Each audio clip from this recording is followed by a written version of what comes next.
Are you a fan of Star Wars? Star Wars Galaxy of Heroes? What about beer? If so, this may be the podcast for you. Brick, Yeah? you're talking like that again. Well, we are cutting an introduction for our podcast. Do you think we should maybe crack a beer first? I shouldn't do it.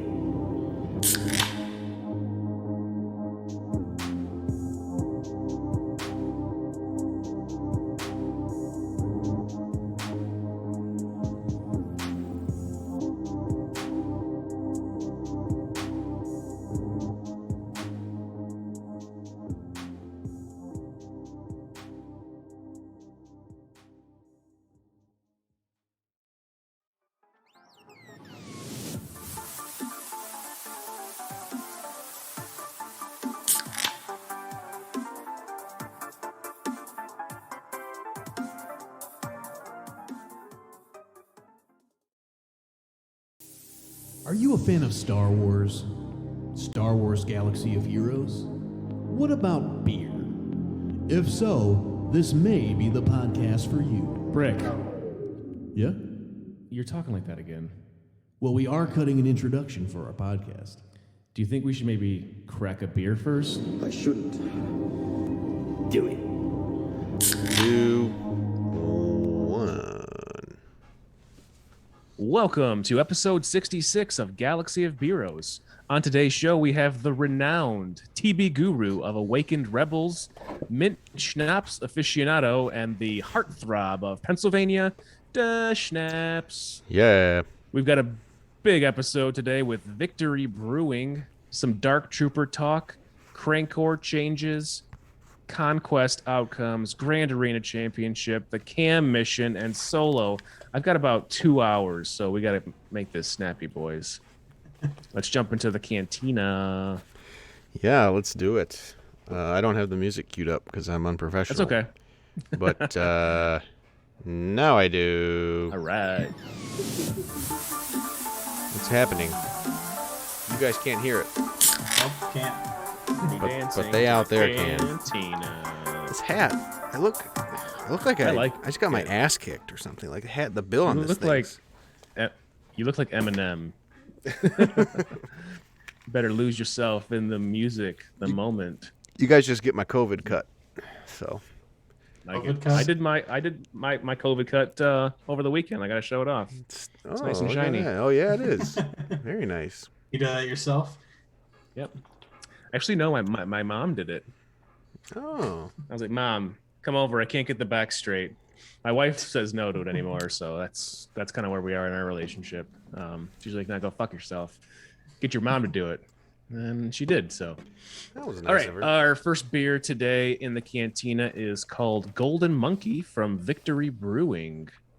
Let's crack this guy open, and I'll give us a rundown once we get this That's thing. what we're drinking tonight. Yeah, I got a bottle of it, so What the fuck, Deschnapps? Come on, man. they don't sell the cans by me. I only Totally got the different bottles. beer. And cheers to all you out there. Cheers. Hopefully you've got Cheers. a beer in hand. Oh, let me get my koozie here. Oh my Oh my koozie gosh, the aroma, downstairs. the aroma on this is incredible. It's like pounding me, and I'm like a foot away from the pour. It's got a nice head. That's what she said. So Golden Monkey is a Belgian style triple. Description: meet the most curious of all monkeys. His journey to discover the truth about life led him to meditate with monks, wrestle with lions, and study the stars. Golden Monkey crafts an ale with imported malts, Belgian yeast, and a mix of magical spices, resulting in mystical flavors that will enlighten your senses. Nose is loaded with Belgian yeast, character of banana and clove, and an equally fruity body balanced with a light, earthy hop character. Savor notes of orange and spice, followed by a dry finish. The hops they use in this are Tettnang. It's a malt pilsner, 25 IBUs, and a kick-in 9.5% ABV. Oh, this is the 9.5, eh? Yeah, Starting out strong. Yeah. Starting out strong. I like it. I already had mine. It's good. I could definitely taste the banana. Oh yeah, I got the clove for sure. yeah, that's really good. Rich tannins. Rich. The Belgian yeast pops, but it's not too much. Like very well balanced. Yeah, it's good. I'm getting It's got a earthy. It's got a little fruity taste to it too. Got some dirt in there. A little rust, maybe like old tools. I don't know. I think it's. I'm not getting that. That's all made Yeah, up. I don't know what you're drinking. That's all made up. Yeah, I did hit my head pretty hard earlier, so I'm not the best judge. For style, I'd probably give this one a 6 star rating. Definitely true to style, very good. It's up there with, I would say, the Belgiums from Belgium. So Yeah, I'd go. I'm not a big Belgium guy normally, but yeah, I'd go 6. Put with all the omegas. Yeah, I agree with that. 6 with all the omegas. I don't normally drink triples, but this is a good one. yeah. I can't drink a lot of them because they give me heartburn. Something with the yeast in them, I just get like a burning sensation. So hopefully this one is not the case, because I will pick it up more often if it's not. Because I like the flavor of Belgians, but they don't sit. So Yeah. So Victory is kind of in your backyard, sort of in your neck of the woods at least. Yeah. This is a place I'm assuming you've drank a lot of. So if you have any background of these guys, we'd love to hear more. Yeah, I've had their stuff a couple times. Golden Monkey was actually the first one I've had from them, but they do a bunch of different beers.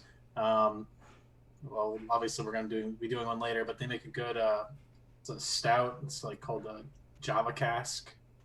Okay, it's pretty good. But yeah, I'll run through just a brief history of the company. So they are in Philadelphia area. Their 2 founders, Ron Barchett and Bill Kovalesk, met in 1973 while they were in the 5th grade. that's cool. By 1985, Bill and Ron had graduated college and developed the appreciation for good beer. I hope they were brewing beer back then when they were in 5th grade. No, Just like I don't think so. the whole time. What do you want to make today? That's dedication. Yeah. Yeah. But Bill had access to his father's homebrewing equipment, which I guess in 1985, that was a thing Not easy to to be come seen. by. Yeah.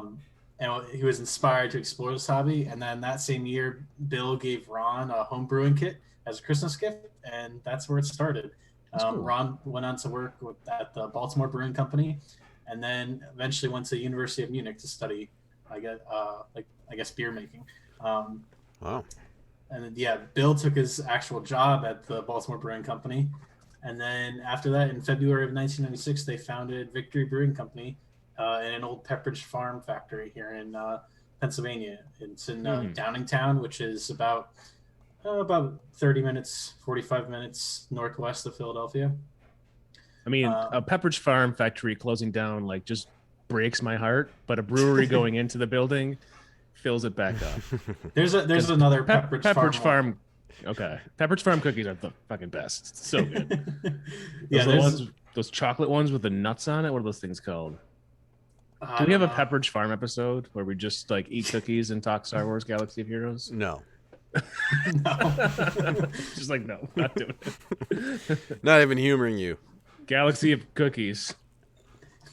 Yeah, I'm on a diet now. There's more Pepperidge Farm in Pennsylvania. There's like another one that's maybe 40 minutes west of Downingtown. Isn't it part of you guys' state flag, the Pepperidge Farm logo? Isn't it? No, I don't think so. Should be. Yeah. So yeah, they have 3 tap rooms in the Philadelphia area, including their Downingtown headquarters where they started from. And recently, they've also teamed forces with Southern Tier Brewing Company out of Lakewood, New York, and they basically created this holding company called Artisanal Brewing Ventures. That was in 2016, and then in 2018, 6 Point Brewing, which is out of I believe Brooklyn, joined that venture, and then also in 2019, Bold Rock Cider, which is one of the largest, I guess, cider producing companies, joined them as well. And so those 4 entities opened up a tap room in Charlotte, North Carolina, that feature all their products. So I thought that was pretty cool. That's cool. Like a collaboration kind of situation. Yeah. And yeah, as I said, they were founded in 1996, so this is actually their 25th year in business. And for reaching 25 years, they released a hazy IPA that they're naming Brotherly Love after. I saw that one on their website. That one looked pretty cool. Yeah, after Philadelphia, city of brotherly love. And they also set up a community fund in which they are donating to a national nonprofit called Back on My Feet to combat homelessness through the power of running, essential employment, and housing resources. And they have all that stuff on their website to basically celebrate their 25 years and to go on at least another 25 years. Nice. Those are all good causes for sure. So Yeah. it looks like they're a brewery that not only is out for making good stuff, but giving back. That's awesome. Yeah, that's cool, man. And I will say I was very happy with just like their communication. Like I sent a few messages back and forth with them, and they actually responded and gave me information to help tell their story. It's not always the case with some breweries. They either don't really keep up on their social media or are too busy, one of the two. So We get a lot of doors pretty cool shut to in our see. face over here at the Galaxy Beeroes podcast. And then I say, I'm going to talk shit about your brewery on, and then Yes. they're like, go ahead. And hey, Curtis, how you doing, buddy? Thanks for popping in. He says Cheers, hi, Curtis. and to you, Deschnapps, and hi to Yeah. the other guys too. So, welcome, man. I know it's telling you, Dark, but at least in Pennsylvania, I've noticed that their breweries in Pennsylvania are really active on their social medias and usually respond pretty well when people DM them. Yeah. Not I'd sure say if it's the it's like same the in big- Michigan. The kind of bigger ones, like the more well-known ones, do. The smaller ones, I don't know what's going on there.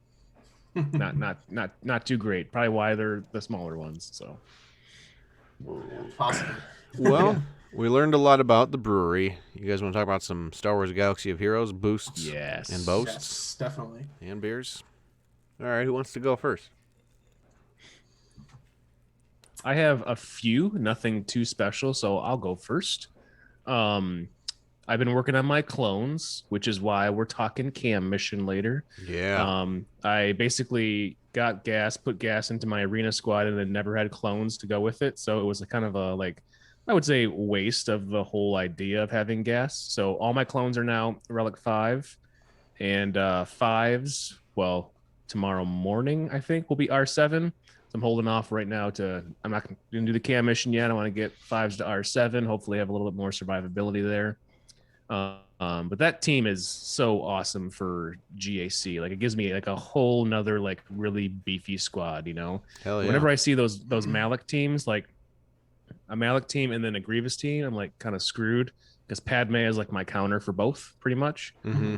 And I can't really waste my Jedi on Grievous. So that's another just squad to run around with. I am now officially on the Slacker grind. Oh, Nice. So I All decided aboard. to go that route. So I did a couple ones that I was close on already. I Gear 13 Palpatine. I Gear 12 First Order Officer. And I 7-starred Fossif. Yes. I 7-starred one of your tried and true Night Sisters, Talia. I'm so proud. Because I of you. figured Wow. I'm just gonna 7-star all the Night Sisters. She was already like shard wise there. I sister. just didn't click the button. I'm proud of you, man. But yeah, I think maybe down the road I might build them as a usable squad. Wasn't Not that nice anytime when you soon, but when you could actually, like, you know, compete in that Galactic Challenge we had just recently? Wasn't that cool? yes, yeah. I couldn't Man. do anything past like. How'd tier you do 4. in that, Deschnapps? Did you get like did you get tier 1 done, or what Yeah, I got to tier 3 because basically Asajj like solo Just the Asajj. entire thing. For the uninitiated, these Deschnapps here is he's the number 1 Night Sister hater on the planet. Matter of fact. I would say that me and Dark could share that title. Well, I Yes, don't know. yes, Darket's very kind of a much. turncoat. He's got a nice little roster of Night Sisters I'm not- compiled here. But I'm not liking it along the way. I'm not having a good time I with think it. you're liking those rewards. Those rewards are nice. It's a necessary part of it, I think. Yeah, is that Daka Zeta helping out? The Dakazeta has changed everything. Yeah. Game That's changer. why I'm so dominant in Grand Arena now. Yeah. Oh, that's what it is. I got you. Thing that I was pretty proud of, I was able to actually beat the fleet combat and light side geo. Nice. Phase 2 and phase 3, so that was good to see. I was real close in phase 1. I don't have the Y-wing ready yet, but it was close enough where I'm like, I think I could do it without it anyways. I'm using Sarge in the first 3, so it was pretty good.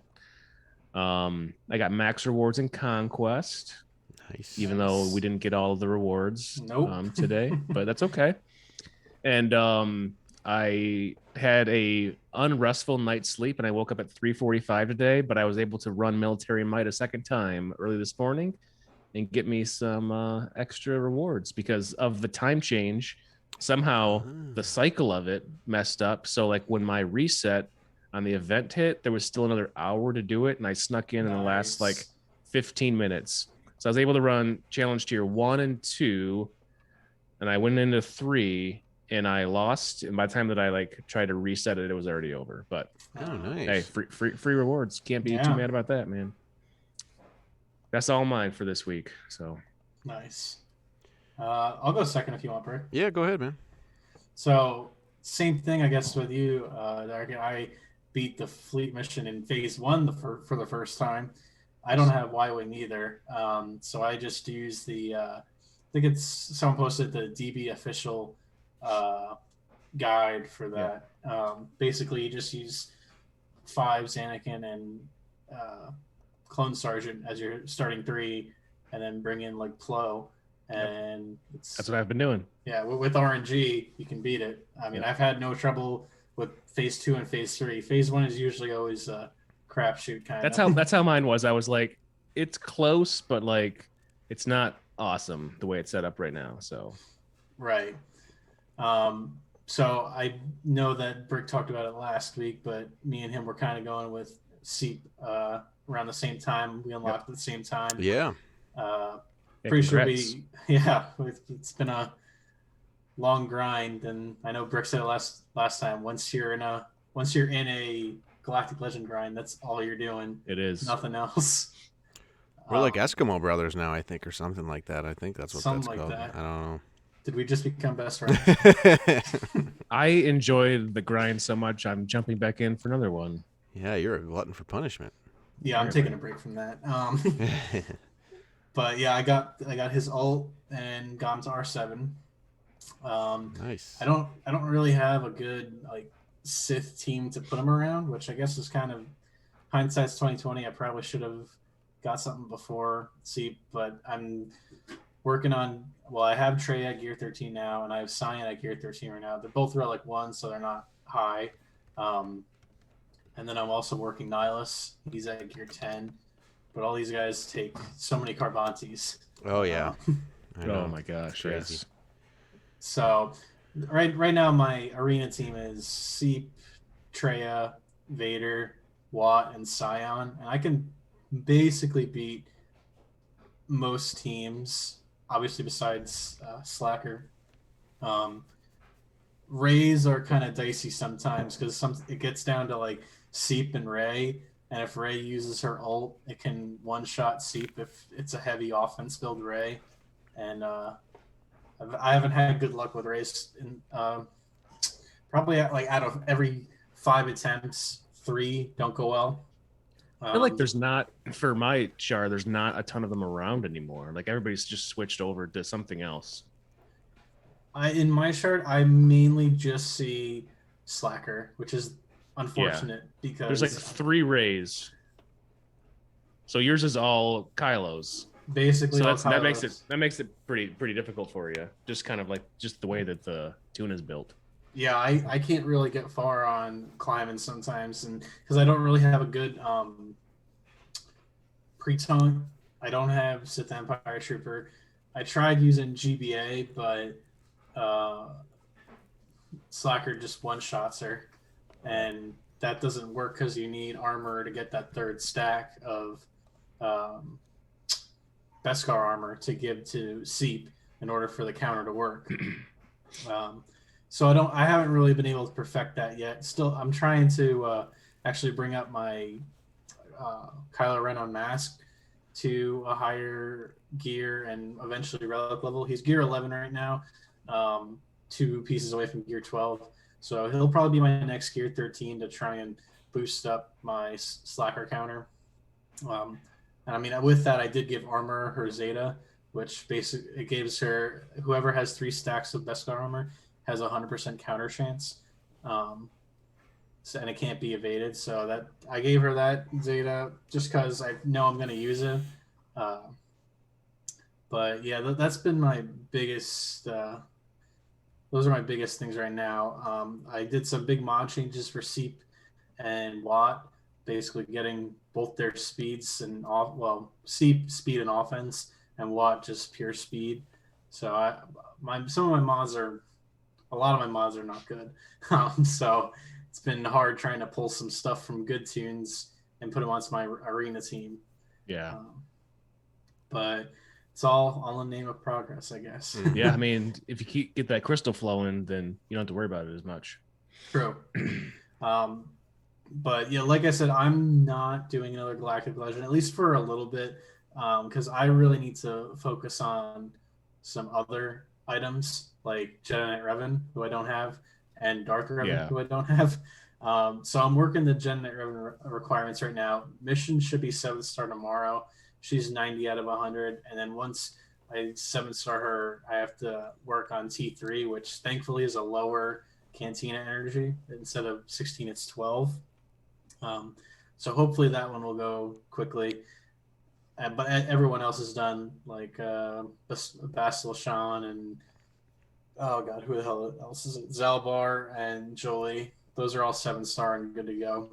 Nice, you're getting there, man. Yeah, the next part's gonna have to be gearing them. So yeah. And then Darth Revan, I'm sort of passively going for. I mean, I have HK at 7-star. I have Basil Shan Fallen at 7-star, and Juhani is 80 out of 85. But I still have to work on Karth and what's the other one? Canderous. Mm-hmm. Yeah, Canderous. Yeah, I don't have like any of them. Candyman. Yeah, I don't have any of them farmed. So I was kind of like passively like farm the shards on those, but like I haven't geared any of them up. So like eventually I'll go back and do it. I have nothing for Juhani, but the other ones are pretty much taken care of. So yeah. And then the only other thing that I'm doing is using my ship energy on that grief node to get Y-Wing up to eventually, because I'm guessing my light side's kind of weak right now, besides gas and chakra clones and a semi-okay Padme team. So my next thing I'll probably do is Jamal. I feel like that's the best option for my roster. yeah. So I'm trying to get Y-Wing up to 7 stars, and also working passively on Jedi Knight Luke, but he needs a lot of Kairos, and I don't have a lot of those right now. Holy shit, so many Kairos. Oh, yeah. Did you guys get Curtis's question? Tips on sea mirrors? Yeah. Oh, go ahead, Deschnapps, if you got. Oh, I was just gonna say I use Sith Eternal Emperor with Watt, and honestly I just use my normal arena team and just always give the tank tech to Seep, and 9 times out of 10, even if it's like a Malik and a Darth Revan Seep team, I usually always get the win because I always get my ult before the other Seep. That's the key to make sure you get your ult before the other Seep. Yeah, and he's got to have the tank tech too, in my experience, because that's been the difference. Like I faced Sith Eternal teams that have Watt, and then they give the tech to the wrong. I don't even know who they give the tank tech or which one, but and that's the difference. Like I even beat an R8 Sith Eternal. I only have an R7. 1-on-1, it became down to just those two, and because I had the tank tech on there, I was just constantly regenning protection, and they weren't. So it's really kind of comical when it gets down to just those two, because they're just going like zzz, zzz, back and forth at each other, just basics. And which, just as a side note, I've taught little brick to force lightning me, so now we have like force lightning fights. and then like I pretend to get electrocuted by him and vice versa. It's a lot of fun. But yeah, I'm trying to teach him how to say unlimited power, but you know, we'll get there one day. But yeah, that's how you do it, Curtis. That's how I called you Turtis. That's not it. My apologies. Curtis is left. Damn it. But yeah, it's that's in my experience. I don't know if I've lost to one yet that way, but yeah, Sith only. Yeah, that tank tech is huge, man. Like, I use it to beat. I can beat Rays consistently. I might have mine modded differently than yours, Deschnapps. I don't know, but Rays are not tough. The only one I can't really beat consistently is Kylo. But my shard, contrasting to yours, is mainly Jamal's. Jedi Knight Revan or Jamal or Luke thrown in there. That's good for you though, because that's a like great counter for Jamal. Mm-hmm. I mean, like people that say that they have trouble with it, like I don't know if they are using the abilities right, because with mine I have a tough time with Eeps. I just avoid them completely. Yeah. There's a few that I can beat with my Bastila lead, but it has to be kind of a weaker one. Mm-hmm. I've had trouble. I tried to attack that Bastila lead one on someone left on defense, and I had a draw because I just got timed out. Yep. That's my thing, is like I don't get beat, but it's a draw. It's always Jamal and Eep, and it's like, all right, once it's down to that, I'm just gonna like quit because there's no point. Like Jamal's not putting enough damage out to do anything. Right. And Eep's just regenerating health every single time he hits. It's like yeah, Jamal's slap each other around for 20 minutes. If Jamal doesn't have a team around him, he's useless. You know, his whole thing is making the Jedi around him, you know, juggernauts. But if those juggernauts are dead, get force let into the face. Yep, exactly. Yeah, so I guess that's a good question, Brick. So who do you link on Jamal teams? Because what I do is, if it's a Jamal led team, you have to go after Jamal because he'll always have the tanked in the leader slot. So always him first, and then I usually go for Jedi Knight Luke just because he's usually built for speed, so he's gonna go fast, and his crit damage can get really high. So I usually go after him. If there's not a Jedi Knight Luke, I'll go after Gas because Gas can ruin your day. Yeah, that's what I do. I link Gas because of his extra attacks. You know, he attacks twice every time he goes. Yeah. So when you link him, which I didn't realize this until after I've built up the character, but so when you link somebody, I don't know if you know this, Darkit, but when Seep applies link to any character, unless Galactic Legends withstanding, but if it's a non-galactic legend, they cannot crit, and they do 25% less damage. Okay, that's right, 25% less. I think so, but I think the biggest thing besides the crit is they lose that protection. Oh yeah, that too. That is nice. So yeah, they're just they're kind of fucked. They really just don't hit very hard after that. And then the key for me when doing Jamal is, once I get my ult, it doesn't really matter if anybody dies, as long as Watt gives the tank tech to Seep, and then I just kind of go around. I try to take out Jedi Knight Revan if he's in there first, just because you got to kill him twice typically, or depending on what slot he's in the team. And then once Seep gets the ult, sometimes I can wipe out the entire team with the ultimate. Most of the time what happens is it's like Hoda, Jamal, and Luke are left. But Luke gets taken out instantly once I have ult, like 127k crit, he's gone. Like, and then Jamal is just, you can put it on auto at that point, honestly, because it's over. Yeah. Yeah, the ult just melts them, especially Jedi, that is. Yeah, it's crazy, definitely. Man. Yeah.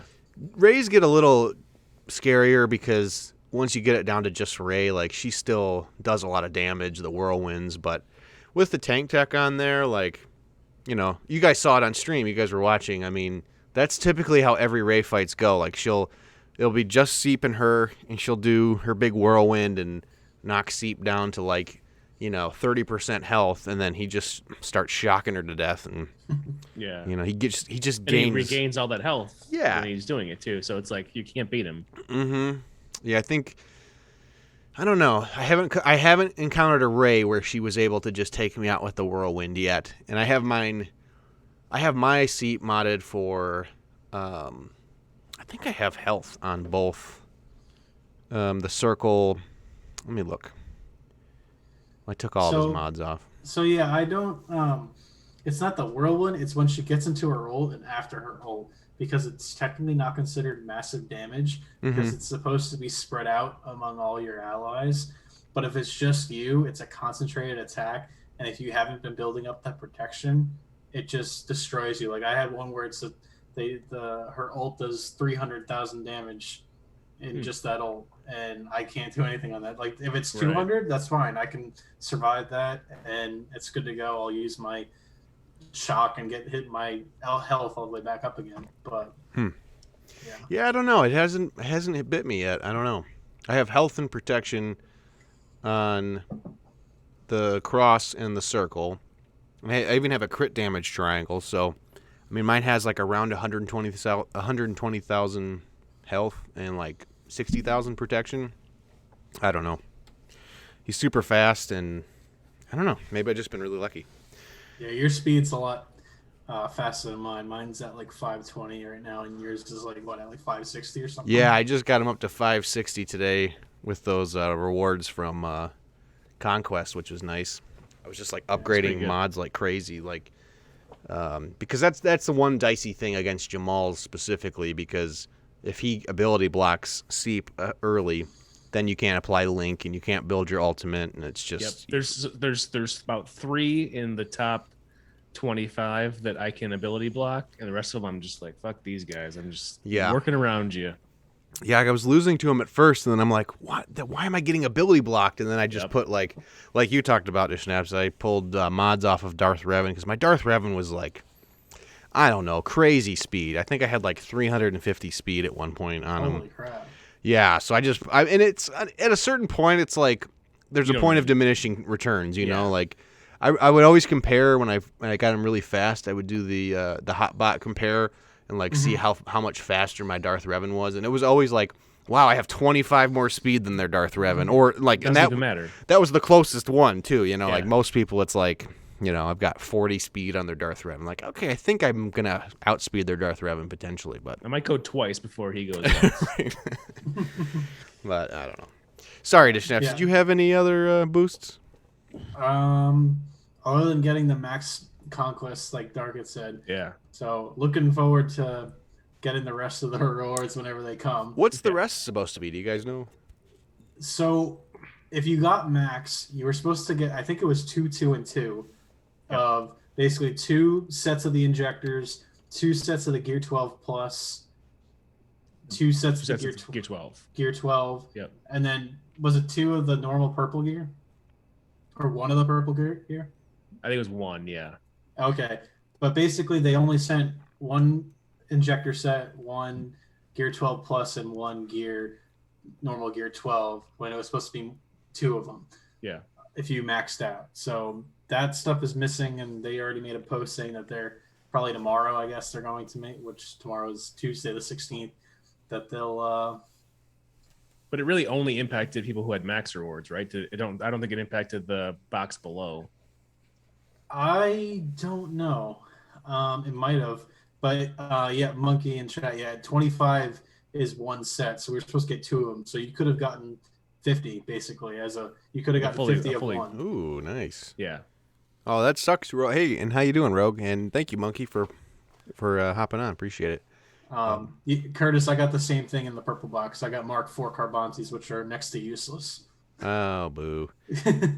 But yeah, sorry, I didn't mean to take away. It's all you, Brick. That was oh, you're good, man. No, I wanted to, once I get going on my beer, boost boasts and beers, it's the podcast is almost over. So, I'll try to be brief because we have a lot to talk about. So, like you, Deschnapps, I got the Seep ult finally. Gave him his 6th and final Zeta, and just been fucking shit up in arena. It's been a lot of fun. I want to hear about your arena more. You do want to hear about it? I haven't been caught up on the T for the arena. I want to hear about the probation. These fucking assholes, man. I thought my ship shard was bad, but absolutely, like, a godsend compared to Squad Arena. It's so much worse. These fucking dickless, coward pieces of shit. Fucking. Better hope they're not listening. I hope they listen. I hope they're listening. These fucking crystal trolls. My precious, you can't have my crystals. You can't knock me down from number 1. Fuck you. I hate these people. These are the low life sons of bitches, the scum of the earth. Fucking work probably the most pointless job on the earth. They probably move rocks for a living or something, and they get mad because they can't move the rock. They can't boss the rocks around or something. And I don't even know if that makes sense. That's a dumb analogy, but anyway, they're pieces of Fred shit. Flintstone just smashing rocks. They're pieces of shit. They suck. Anyway, yeah. So You're never gonna finally, answer your chat again now. I don't care. They're probably not going to invite me anyway. They're fucking douchebags. So I talked to. I found out the homeboy who I share a payout with. Apparently, I was able to track him down on Discord randomly. It was really weird because I was looking for something completely unrelated, and I can't invite any of them to chat in game for whatever reason. Like I don't know, they don't have it enabled where like strangers can, invite them to chat or something like that. So I just found him on Discord, messaged him, and I don't know, whatever. I don't have to rehash the whole thing, but. Basically, he was all butthurt because I tried to climb. I didn't know we had the same payout. How would I know we have the same payout? And I confirmed that we have the same payout. So he sicked his little, shard trolls on me, and they purposely locked me out of trying to even get into like third or second place. Like they locked me out, so they would just attack me for 5 minutes, let it time out. So they had a coordinated effort, these little pussies, try to get me from climbing anymore. They did it 2 days in a row. So I talked to the guy. I'm like, hey man, like what's the deal? Like, oh, you're what did he say? He told him, yeah, I'm a Sniper. I'm a sniper. Yeah, I'm a payout sniper. Yeah, dude, you got me. I'm a payout sniper. That's what I spend my time doing. I don't know what a waiting. complete stranger. I can't read minds. I have no idea when their payouts are, but I'm just climbing, So anyway, I talked this dumbass down, and I asked for an invite to the Shard Chat. I'm like, I'm willing to work amicably. Like, I want to work together, maximize crystals for everybody. And best he can do is, okay, I talked to the group, which I doubt he even talked to anybody. Yeah. But talk to the group, and you can get anywhere from rank 2 or 5. And people aren't going to pull mods or try to lock you out. We just want to see if you can consistently make it. I'm like, okay, so I'm on probation, apparently. If I can consistently make it, I'm going to get an invite to the chat. I don't think I'm ever going to get an invite to the chat because this dude wants first. And I don't know. It just kind of sucks. Like, even today, I'm not in the Shard Chat, so I can't communicate with people, and people don't probably even know who I am, so they're probably still attacking me, or like they don't know that when my payout is. So the whole purpose of a Shard Chat is to communicate and not step on people's toes. But I had to fight today to get to 4th. And it's like, but I have been consistently making second, so I'll take second over being stun locked by a bunch of douchebags with no nothing but time on their hands, fucking bully losers, pieces of shit, dickless assholes. Keep it going. There's an option if they use Rotbot for their Shard Chat. There's a way to program the bot where it like alternates. Like this day, this person gets first of their payout. The next day, the other person gets first of their payout. So there's ways to do it without being an asshole. Yeah. I mean, it's just dumb because it's like. It's the golden rule, treat people the way you want to be treated. Like, I'm not trying to steal this dude's crystals or anyone's, like, I want to work amicably. I'll take second. I don't care. Like, I don't want to waste crystals, and, if people are violating the rules of Shard Chat, and just hitting people randomly, like, I'll hit that person. I'll stun lock that person, get them out of, get them out of, like, why not invite more people who are on board, like, it's just dumb. I mean, my payout is with like 4 other people, but none of them can climb right now. They don't have the right teams. One guy's gonna have Jamal soon, but it's like, yeah, it's like let me know as soon as like you're up and running so that we can like figure out our exchange or whatever. I had another guy on my payout. We just went back and forth every day. You know, he changed his because he moved from like Colombia to Portugal, so he's on a different payout now. So I'm all alone on mine. But like, absolutely, like whoever's coming in here, I want to be friendly with you so that we Right. don't fuck each other over. You know. Exactly. I don't And want you bumping me from 1 to 5 all of a sudden because I don't know what the hell's going on. Let's just take 1 and 2 every day. Right. And I even told him, I'm like, I'll move my payout too. Like, I don't care. Like, if there are open payout slots, so like, I'll move my payout so it doesn't interfere with anybody. Like, and I'm still not getting an invite. So, whatever. That's that. I'm just glad I'm getting more crystals, which is kind of Sure. That's huge. That's a big change to like your farming and like your schedule of what you want to do. Like it totally changed everything that I'm looking at like my next Galactic Legend farm, and like it's gonna take me probably like half the time it did before because I'm earning 500 more crystals a day than I was before, you know? Yeah, it's a big deal. It really is. And I've been, living it for the last, week and a half or whatever. And so like I've been upgrading some stuff, like upgraded. So just for reference, I went from getting first in fleet every day and getting 100 crystals. So basically like top 100 in Squad Arena to now getting anywhere from 450 crystals or 400 crystals and I don't know, 300 something. So I don't know. It's a big jump. It's a noticeable jump. 800 crystals a day is really good. Yeah, it's been cool, man. Like, so I relicked CLS, somebody I've always wanted to have relics on. Relic Treya as well. Just brought him to like R3, nothing crazy.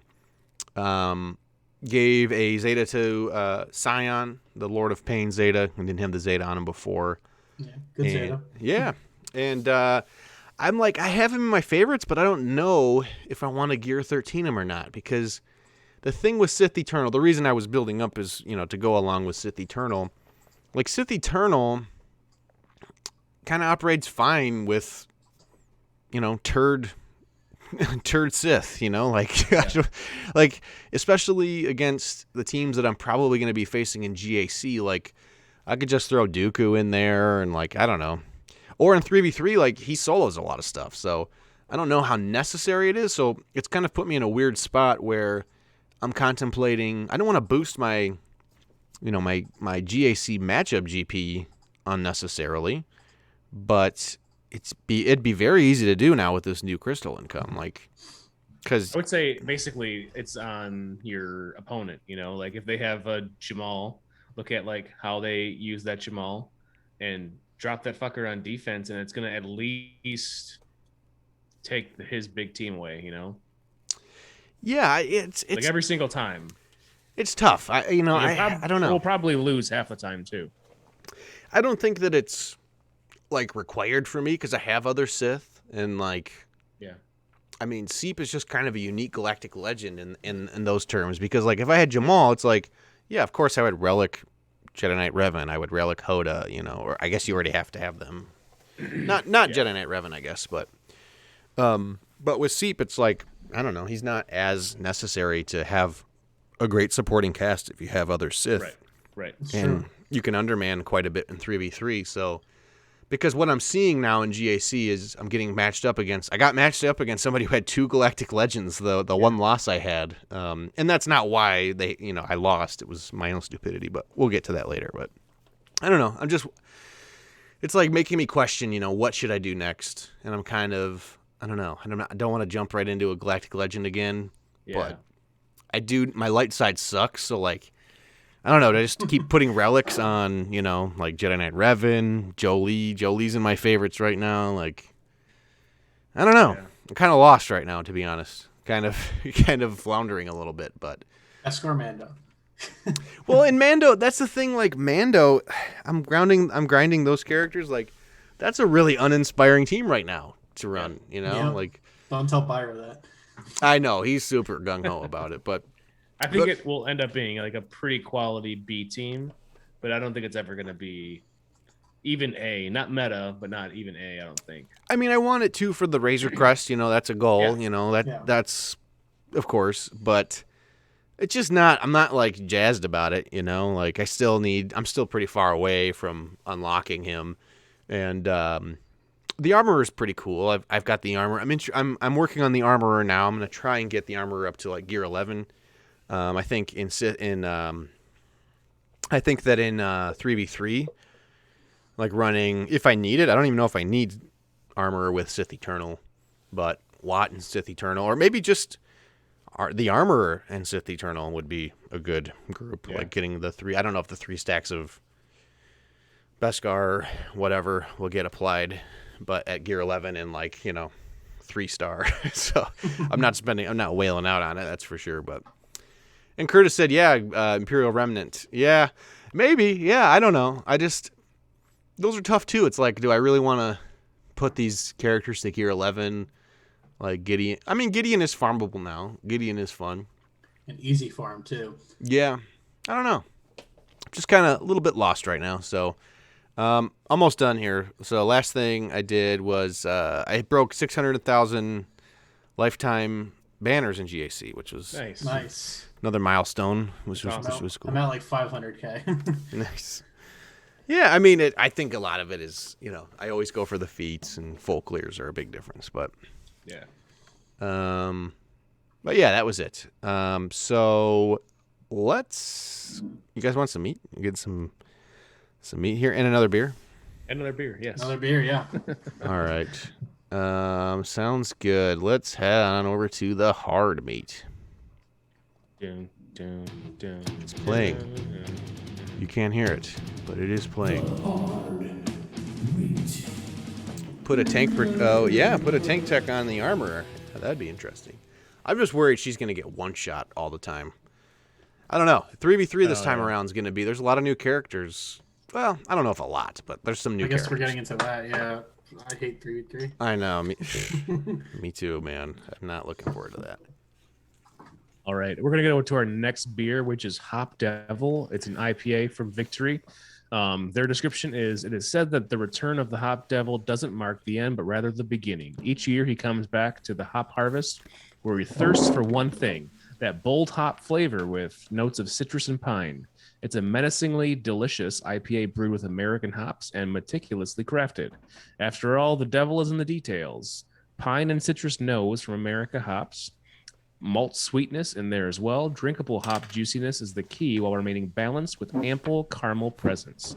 The hops are Cascade and Centennial. They use Pilsner, Vienna, caramel. It's a 70 IBU, 6.7% ABV. All right. I can't crack it because we got bottles, but Yeah, I got bottles. this is really dark in color. That's a good IPA. Yeah, that is solid. Reminds me a bit of Centennial a little bit. I don't know. Some Centennial vibes. Sorry, we drink it while he's pouring it out. Very aromatic. Like the same thing with the last one. Like I can smell it from like a foot away. Ooh, yeah, that is very pungent. It's so dark for an IPA, which is really unique. Yeah, It tastes like a back end of sweetness. it's very sweet on the back end. It's almost like a amber base with hops. I Really dig good. it. I dig it. Yeah, Biscuit, I'm sorry to say 3v3 is next. Get a week off. And 3v3. Literally like the worst game mode in the game. You know what, though, in my Deschnapps? opinion. we're kind of lucky, though, in that regard. I guess not lucky. We fucking worked hard for it. But with having Sith Eternal now, that was every loss I had was directly related to. You mean a month off? That's funny, Biscuit. Every loss I had in 3v3 was directly related to a Galactic Legend, a GL Ray on defense. Mm-hmm. I went 9-3, 3 times they all had GL Ray. So it's like now with Sith Eternal, I'm gonna be shocking that bitch to death. This is gonna be awesome. I'm really excited about it.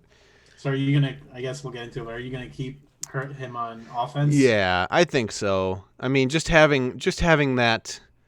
If I can set teams that are just going to steal banners and maybe have them drop a battle here and there, Mm-hmm. I think I can win the efficiency game. Like, I think I can do it. And I think, Sith Eternal, I don't know. I haven't looked quite yet into how he works in 3v3, but I know a lot of people solo, like, Ray teams with it and stuff. And I don't know if I'll be able to with what I have, but we'll see.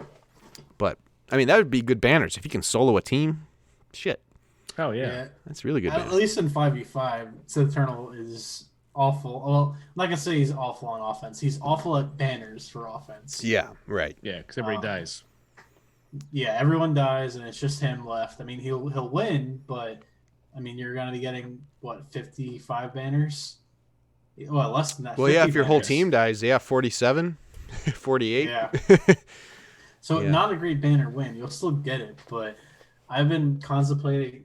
So the set of 3 before this round, I set him on D, and no one beat him once. Wow. But I put him in the back, so I probably should have put him in the front. But putting him in the back with like just leftover Sith, like I put like Maul, basically the Sith that you have to gear up for Seep. I basically put them with him, and no one touched him. But this time, all of my opponents that I scouted usually went pretty defense heavy, so I kept them on offense, and I don't really know if it paid out for me, to be honest. I talked to 2 of the 3 people, and they said, yeah, if you put Seep, I would have lost. Oh wow. But yeah, I don't know.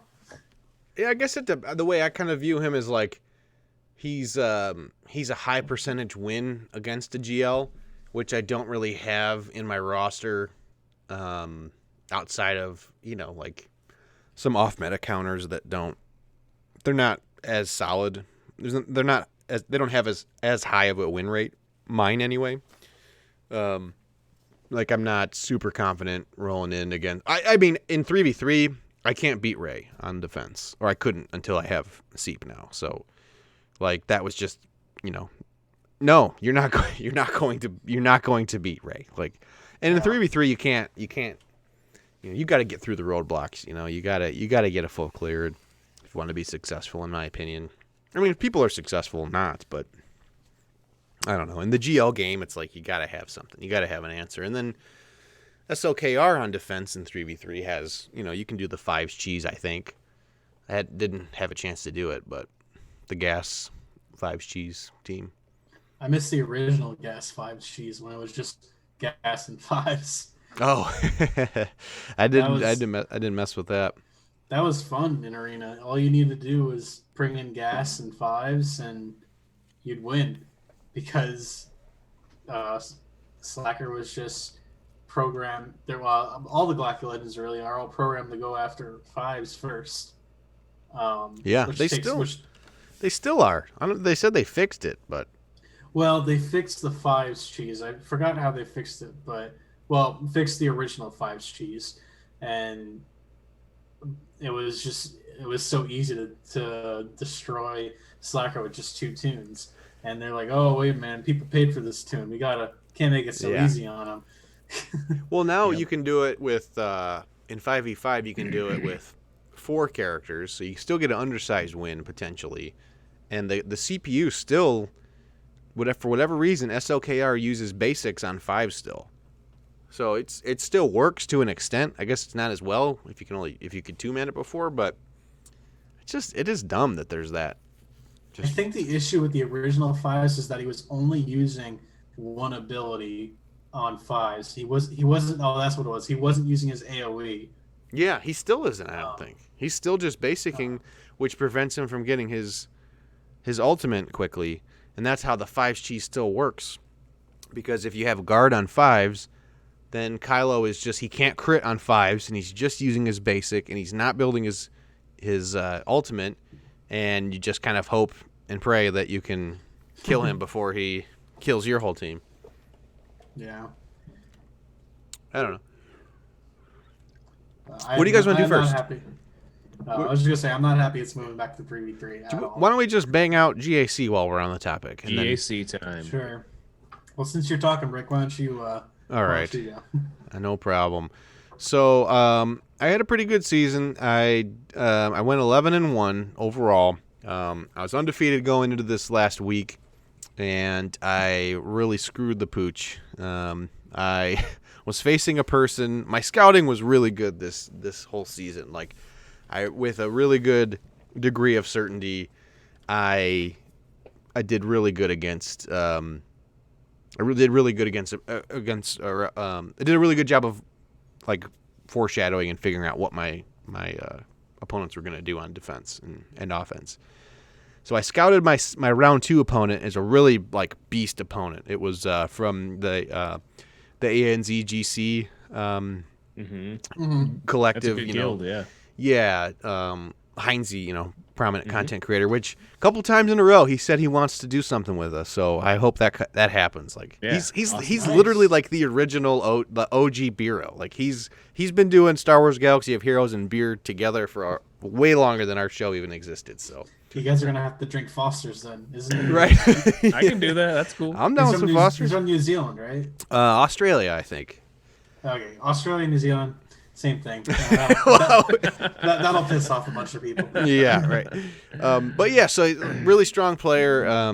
He had a really, hats off to him, like a really cool account. So they had over 680 lifetime banners, 680,000 by the end of GAC anyway. But like I ran the comparison, and like we had very similar rosters in terms of GP.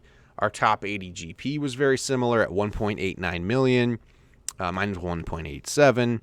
I mean, neck and neck. There was a big divide in mods. I had more 6E mods, but they had a lot more overall like faster mods and stuff. Where I fucked up. So, well, from a roster perspective, they had 2 GLs. So they had, even at 4.9 million GP, they had 2 GLs. They had Jamal and an SLKR, which was fine. Like I was prepared. I scouted them accurately. I fucked up, and I did. As soon as I did it, I actually I physically smacked myself in the head. I just literally went down, it was just instant. I placed my CLS on defense, and that is the 5's cheese team I was just talking about that I could reliably beat SLKR with potentially.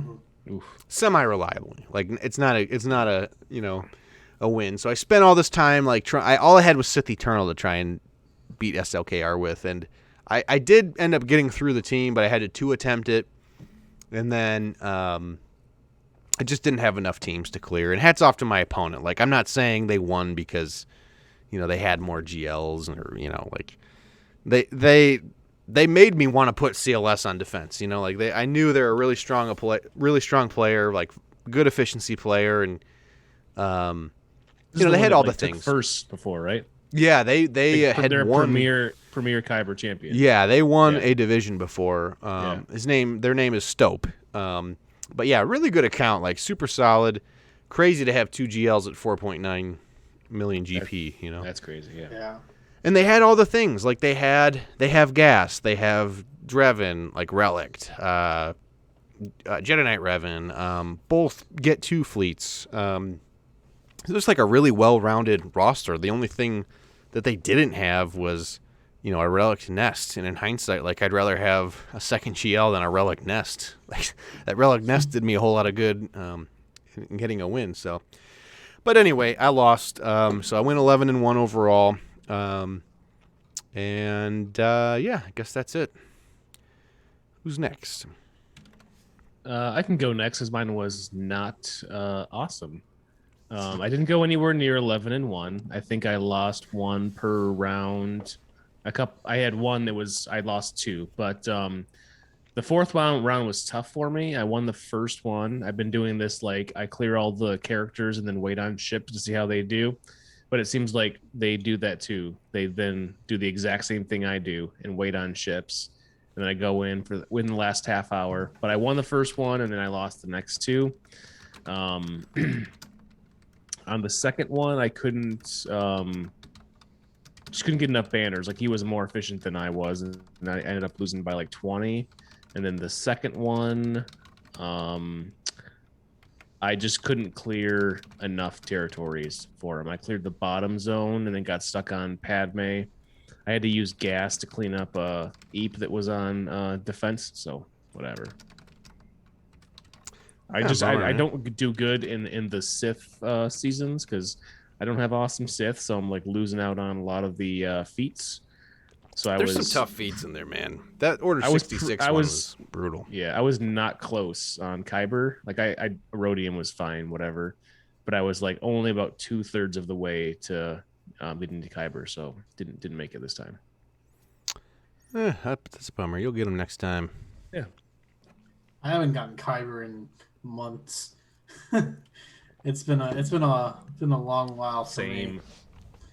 I mean, I forgot what it was, but like one of them was a Night Sister Grand Arena, so I'm like, I'm not getting any feats for this. Nope.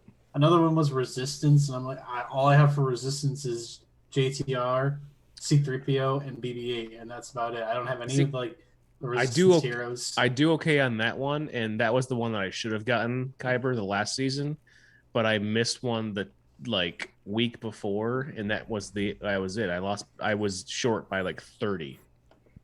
The feats are huge, man. Yeah. Like that. If you just focus on, if your goal is to make Kyber, you got to focus on full clears and feats. If you do that, even if you don't win every round, like you can go 7-5 and still get Kyber, maybe even less than that. Yeah. If you're getting mainly full clears and getting those feats done, you're in a good spot. Yep. Yeah. That's where like the neglecting certain factions, like neglecting Night Sisters, like really kicks you in the ass. Mm-hmm. I'm the same way with Imp Troopers. Like I have no Imp Troopers, so like when they do that season, I'm gonna be fucked then too. Oh yeah, they'll probably do one soon with all the new troopers. The next one might be that I have with no Gideon I didn't and look at it, so. Dark Trooper, which we'll talk about. What's the next season gonna be? I don't know. I didn't look Did up. they say anything about next season? I don't know. They put they just put 3v3 out. I don't know if they put the feats out or not. They usually, at least in the last two, they said, "Oh, these were original Grand Arenas that we did, like the Sith and Resistance, that not everyone was able to get all the feats on and portraits and titles. So let's do it again." Yeah, I like that they're reusing them. I know before they had mentioned like these are all unique, but I'm glad I don't know. I kind of like that they reuse. I mean, what else are you gonna do? You know? Yeah, I got a cool Sidious portrait today. Nice. Yeah, there's only so many factions to use too, so. Yeah, I don't know if they released what they're doing. I think I don't know. It's so convoluted the way they do it. There'll just be like a random forum post with like, "Hey, we're doing bounty hunters, and these are the feats." It's like, why don't you just fucking tell us up front? You guys know what feats you're gonna have in it. That's another faction that I've been thinking about getting higher relics on, just with, especially the ships. I know Byron was talking about it last podcast, but just with Beskar Mando coming and the Razor Crest to get the bounty hunter ships up, because there may be a bounty hunter capital ship coming. Hopefully, maybe. That maybe there is, like Hondo incoming, confirmed. Yeah. Really? Confirmed by Darth Darkett, apparently. I just say those things. CG Darth Darkett. Clickbait.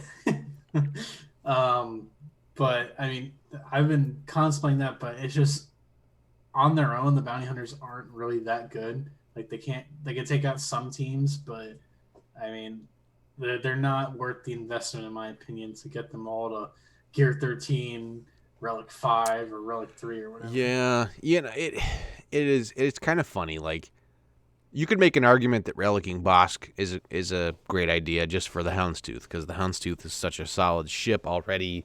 Yeah. You know, it plugs a lot of holes. It fits on a lot of different ships or a lot of different fleets. But beyond that, right now, it's like, I mean, sure, there's lots of people like Van Seal right now. If he's hearing this, probably not. Is pissed. He's like the bounty hunter dude. But I don't know. What? Van Seal just followed. What the fuck? What are the odds of that? Wow, Van Seal. No, the bounty hunters are awesome. You should relic all of them to R7 right now. That is super weird timing. Welcome aboard, man. Appreciate the follow.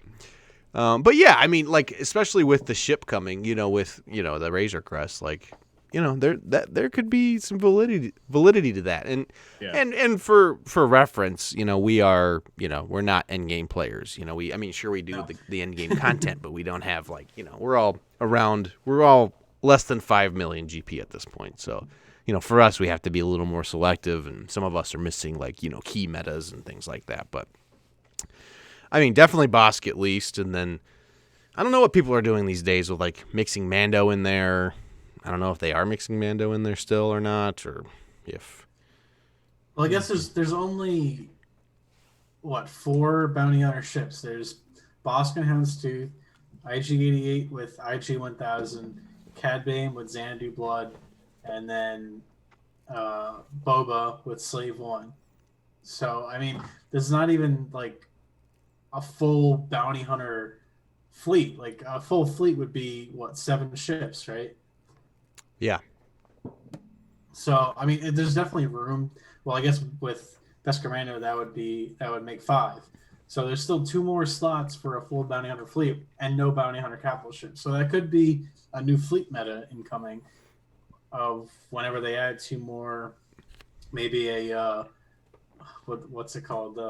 Old Boba Fett. Oh, dude, that totally could be a thing. A new Slave 1. Vet Boba. Yeah, and they could with Fennec. Vet Boba and Fennec. Yeah, that'd be a crew. That'd be the crew. Dude, Fennec would be a great character to have in. I would love to see that. That would be really tight from season 2 of Mando. That would be and season 1 a bit, I guess.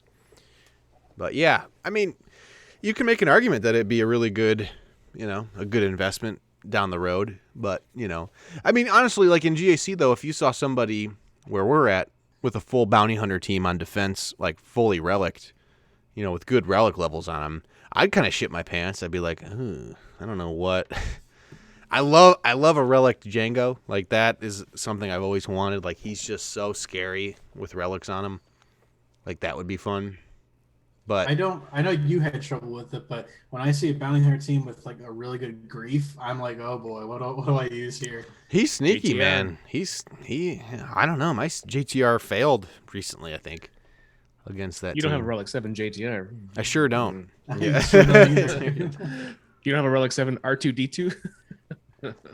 Well, and Monkey, I think Hondo is what we want, a Hondo capital ship We That would definitely be- want a Hondo capital ship. That'd be so awesome. from the Clone Wars. Like that would be really sweet to There's give. there's no other capital ship, or there's no other character that could do that. I don't Yeah. think but him. The only thing that I know I put in the notes later, but the only thing that possibly may,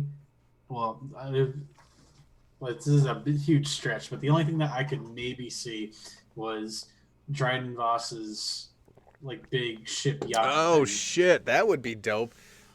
Yeah, it's not a capital ship though, and like he has Right. the The reason I say it's a capital ship is just because he's the leader of Crimson Dawn, which is basically the leader of a crime syndicate, and there's definitely bounty hunters in a crime syndicate. So there Yeah. could be some synergy there.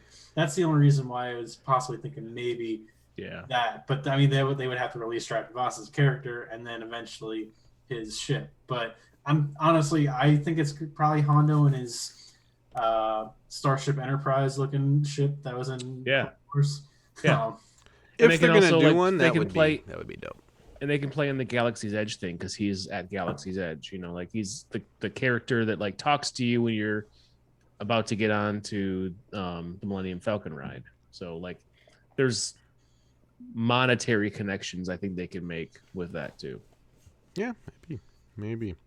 yeah, I don't know any other bounty hunter that would have a capital ship though.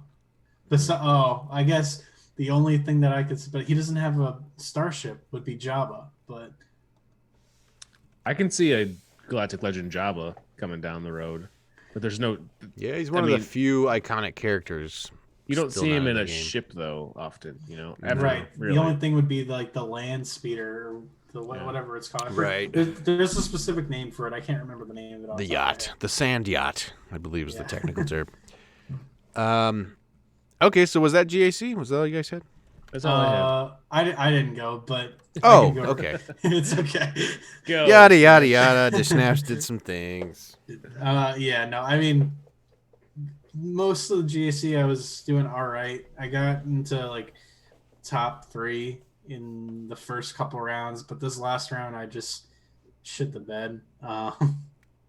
The first round I like I alluded to earlier, my first two opponents, they went really heavy on D, as per their history on SWGOH. So I planned for that and kind of put still an okay defense, but not great, and went really offense heavy. I was able to. He put his top 4 teams on defense, which were Gas, Darth Revan.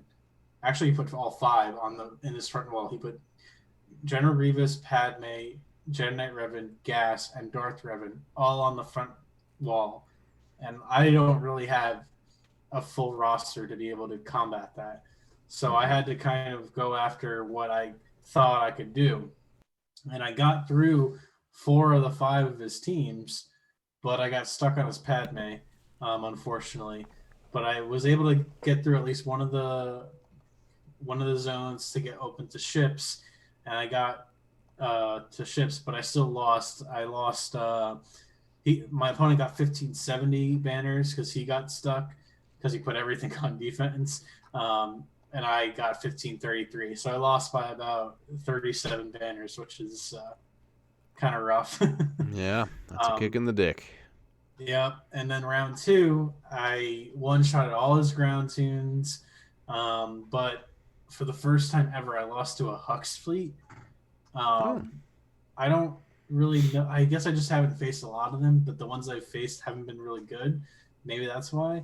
But I used my Chimera, Houndstooth, Slave One, and Vader comp where I bring in TIE Bomber as my reinforcement, and it just shit the bed. Like, my TIE Bomber got obliterated in like 2 attacks for some reason. And I have a 6-star TIE Bomber, so it's not like the highest it could be, but it's still pretty high at 6-star. That's one of the dangers with that fleet. Like, they do a big hit up front with the TIE Silencer with all the buffs from the shuttle, and that's the scary part. Is like if you can survive that initial hit, in my experiences, you're good.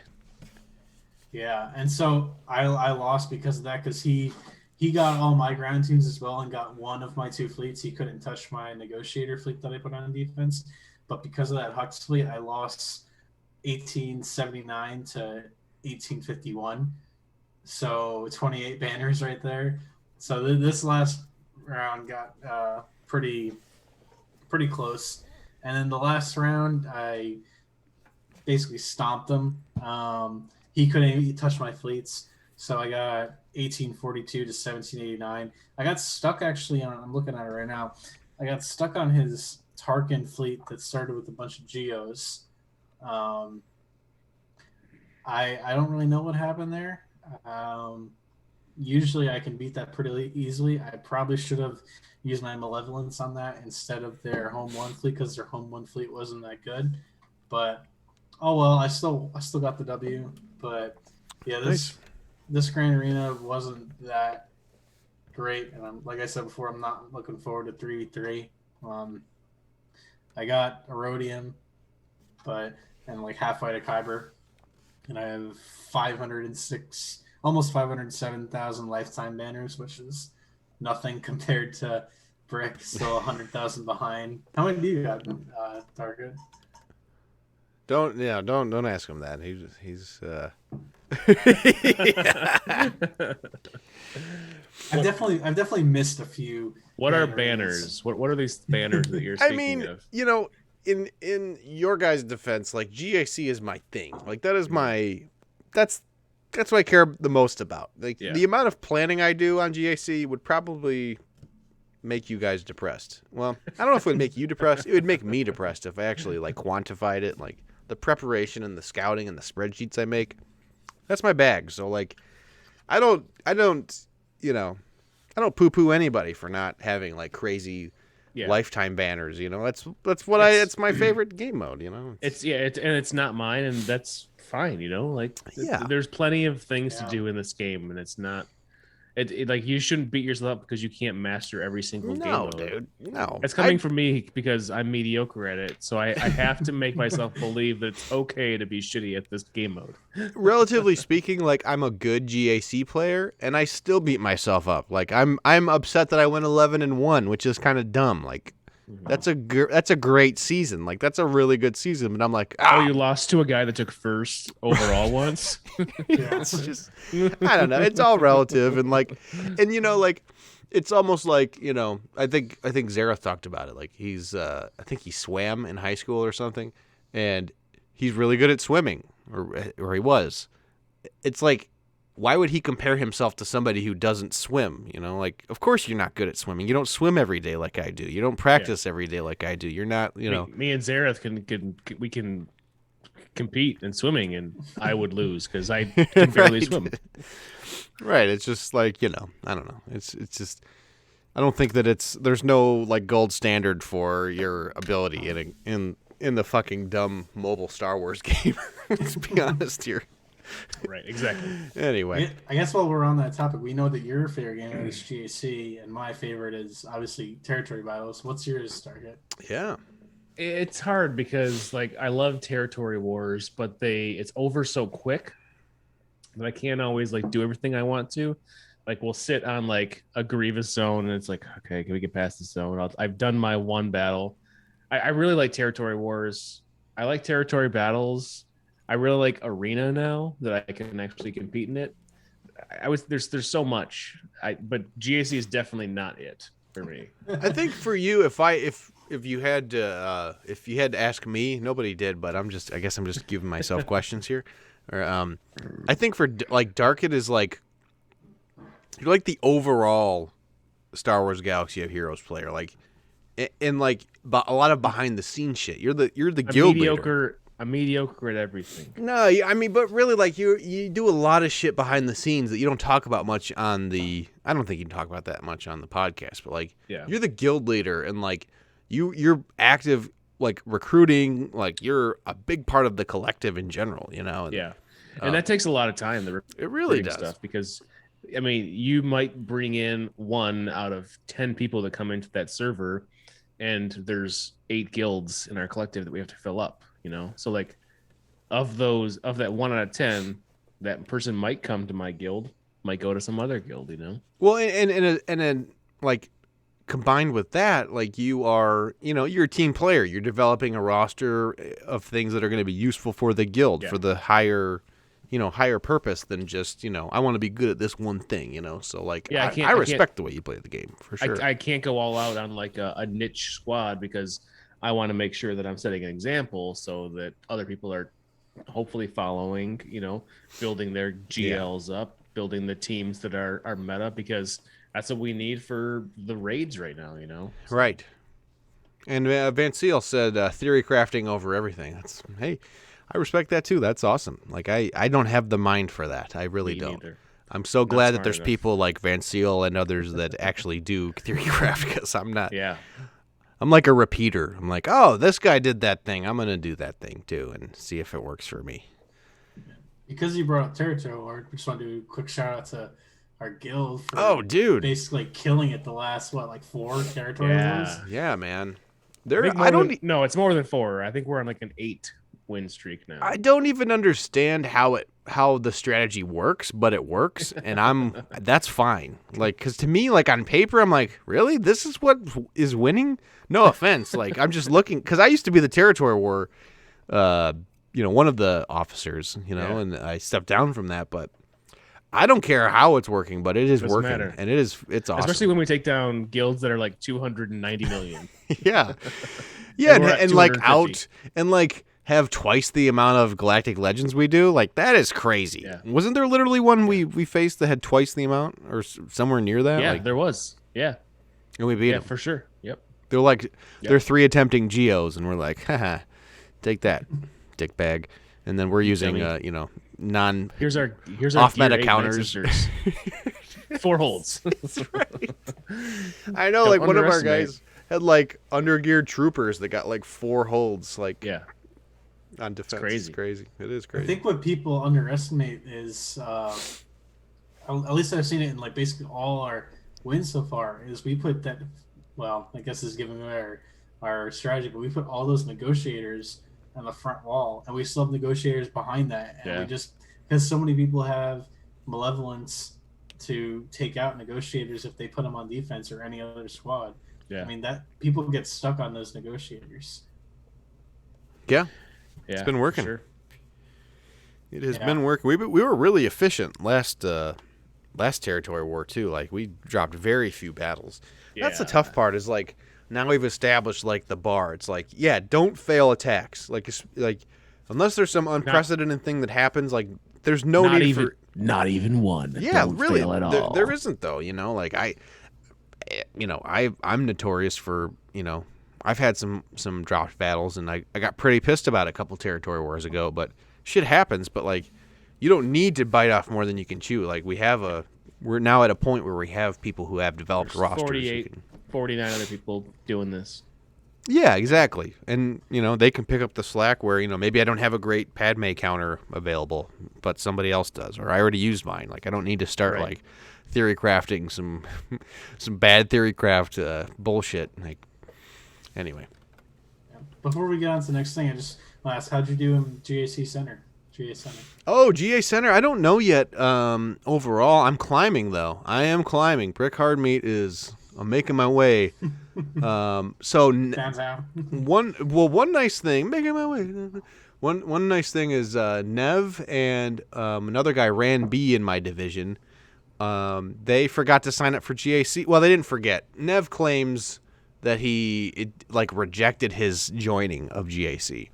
And I believe him. I mean, it's just weird that it's happened before for him. I don't know why, but so he didn't get wins at all this week, which sucks for him, but is great for me. And Ran B as well, I think. Or no, Ran B just lost. Who else? Oh, Tilo Mad. Unfortunately, he didn't get the join period, so he missed out on 3 wins. And I've just been racking up wins, so I'm climbing that ladder. Last I knew, I was, I don't know, 5th or 6th place, so I think I'll be moving up even higher. And I think now, they're shorter. How many people is that out of the 5th or 6th place? You know what? Let me look real quick. And the divisions are changing too.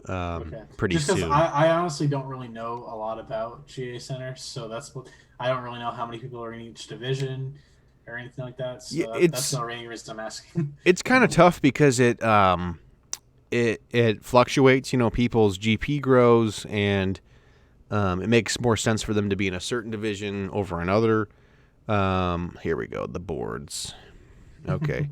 So in my division, there are 12 people in my division. And it's a pretty big division, and it's going to move. So right now I am seated. I'm in 6th place, right behind Tilo Mad, who didn't join. So I'm definitely going to pass him. So I'll be behind Scribe, and Boba Fett's a really good GAC player too. And behind him, Yeti, who's of course monster, literally, and Calvin Awesome, which he's not human. We know that.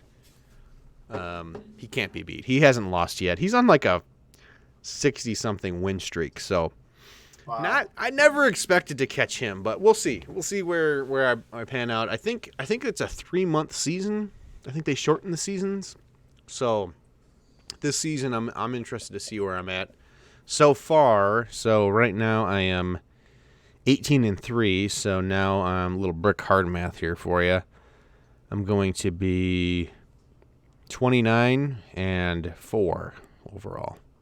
So in the last, I don't know. I guess it's longer than 3 months. It's been, I don't know. I'm rambling. Anyway. Did Tilo not join on purpose? No, he just. I don't think he just Messed forgot. up? Yeah, messed up. Yeah, he's been crushing it. Tilo is He's a good GAC player. For really good. I didn't realize how Yeah. good he was. He's 19-2, so really That's good fucking record. Awesome. Yeah, we've all been there. I've had times where I forgot to join, and I think Darka, you had at least once. Where you Oh, forgot to totally. join. Yep. Yeah. That's what actually caused me to give my alt up, but I forgot to join, and I was like, well, fuck it now. I mean, there's no point. Yeah. It is fun having a second account for GAC, but it is so it's just time consuming, man.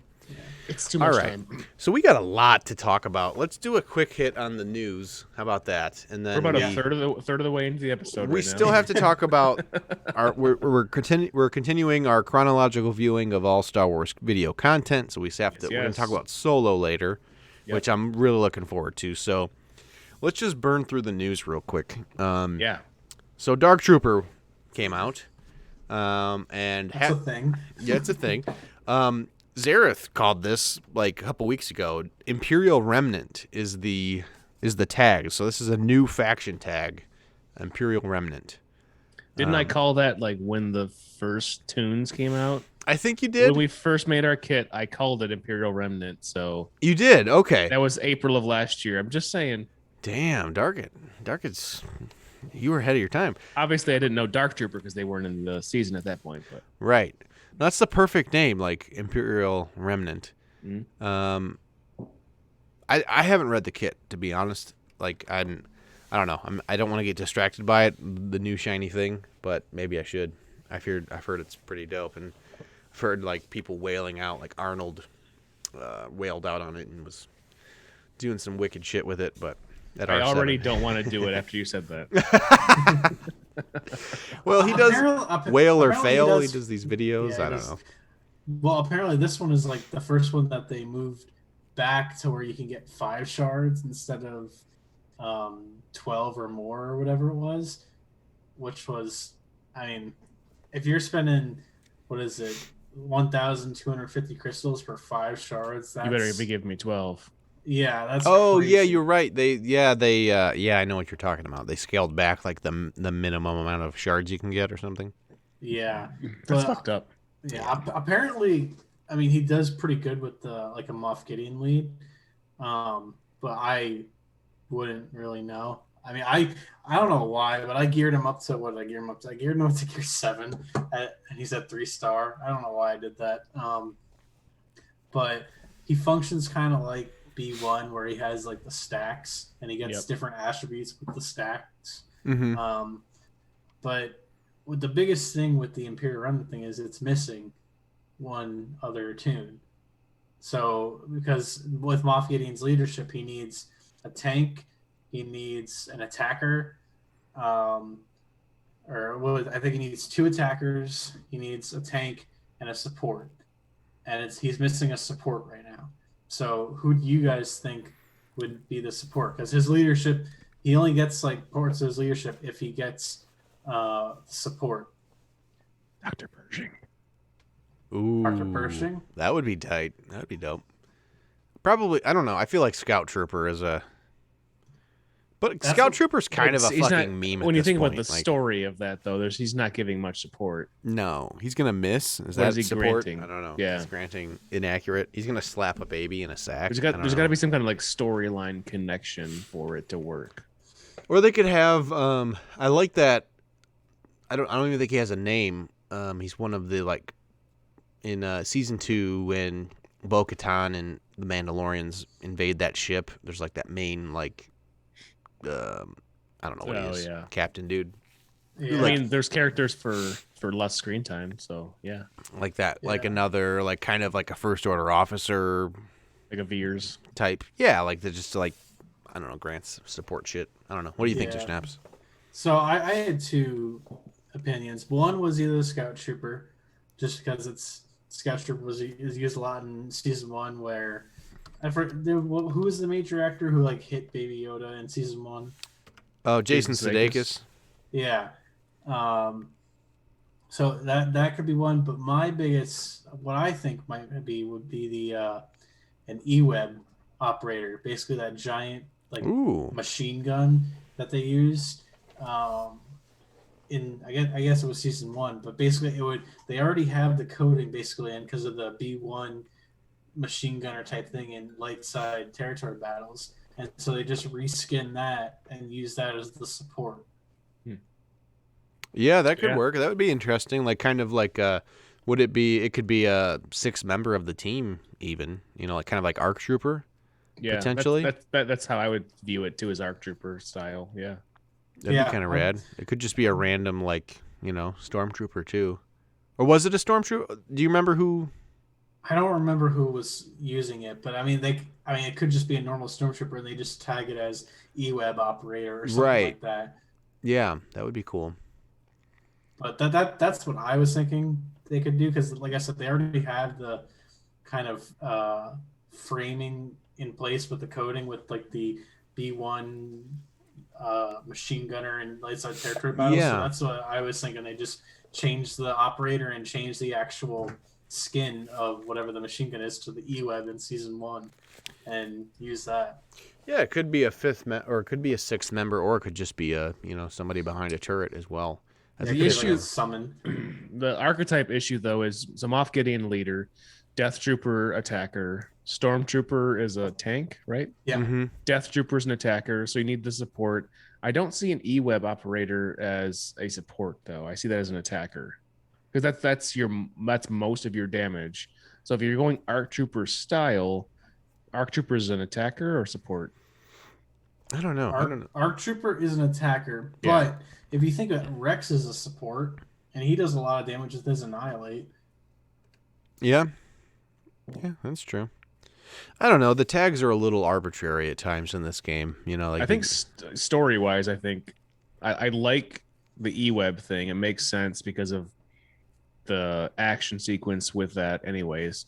I still think Purging offers some buff kind of style support that might boost the team even more, because right now as it is, the Moff Gideon lane doesn't really do a ton. It needs something else going on. Is there like, I don't know that his kit very well, is there like a thing in there with like certain stacks of something, like if there's more troopers with this thing he gains this, and like maybe Pershing gives that off? So his leadership is this: if at the start of battle, if Moff Gideon has exactly 1 dark side tank ally, 2 dark side attacker allies, and 1 additional dark side support ally, excluding summoned allies, all dark side allies gain 30% max health and protection. And if all allies are Imperial troopers, when an enemy with the leader tag uses an ability, allied Imperial troopers gain 10% offense. And when an enemy with the leader tag takes a turn, Moff Gideon gains 1 stack of insight additionally, and allied Imperial troopers gain plus 40% offense and revive at 50% max health and max protection the first time they are defeated in the encounter. So basically, if he has that exact support and supporting cast, they all gain 30% max health and protection. So like if Pershing gave off more stacks of insight, I can see possibly it being a thing. I just think story-wise, I think that makes more sense than the E-Web thing. But Van Seal mentioned too of Flame Trooper, of course. I think that doesn't scream support to me either, but he could replace Death Trooper and maybe, but Death Trooper also fits thematically. But I also think that CG's proved they don't really care about the thematic synergies. It's more like Death Trooper already has the Imperial Remnant tag though. Right. So, and they could give many troopers the Remnant tag at some point, or have a new one, or maybe Flame Trooper works well with the typical the OG trooper squad with a Veers lead or something. I don't know. That wouldn't make a ton of sense, but I think there's a lot of flexibility there. But there needs to be some type of support based off of that leadership, it sounds like. Yeah. But who that will be, who knows? Maybe they already have Scout Trooper like coded in the game. Like they could just make up an arbitrary kit that doesn't have to do with accuracy, and I don't know. It is kind of a joke though in the show, like honestly, and has been for years. Would you want to farm that character? Right. No, absolutely not. Sudeikis Trooper. But I don't know. Do you guys want to talk about the kit at all? We have so much to talk about. I don't think we need to go. No. There's plenty of people doing deep don't dives. want to talk about the kit. Okay. All right. Changes to the pit challenge tier. Yeah, Darby, you take that. You're probably excited for sure. about Yes, I am. But so the Crankor raid has been. I just poured a new beer. Well, I poured. Can I have a cosmic connection? Oh, totally. Yeah. You guys drink that because I don't have that one. I'm just gonna All go right. with Old Monkey. I'm on my second Hop Devil, but I can give the rundown of that beer real quick. I mean, it's up to you. I just want something to drink. I don't have anything else to drink, so. Yeah.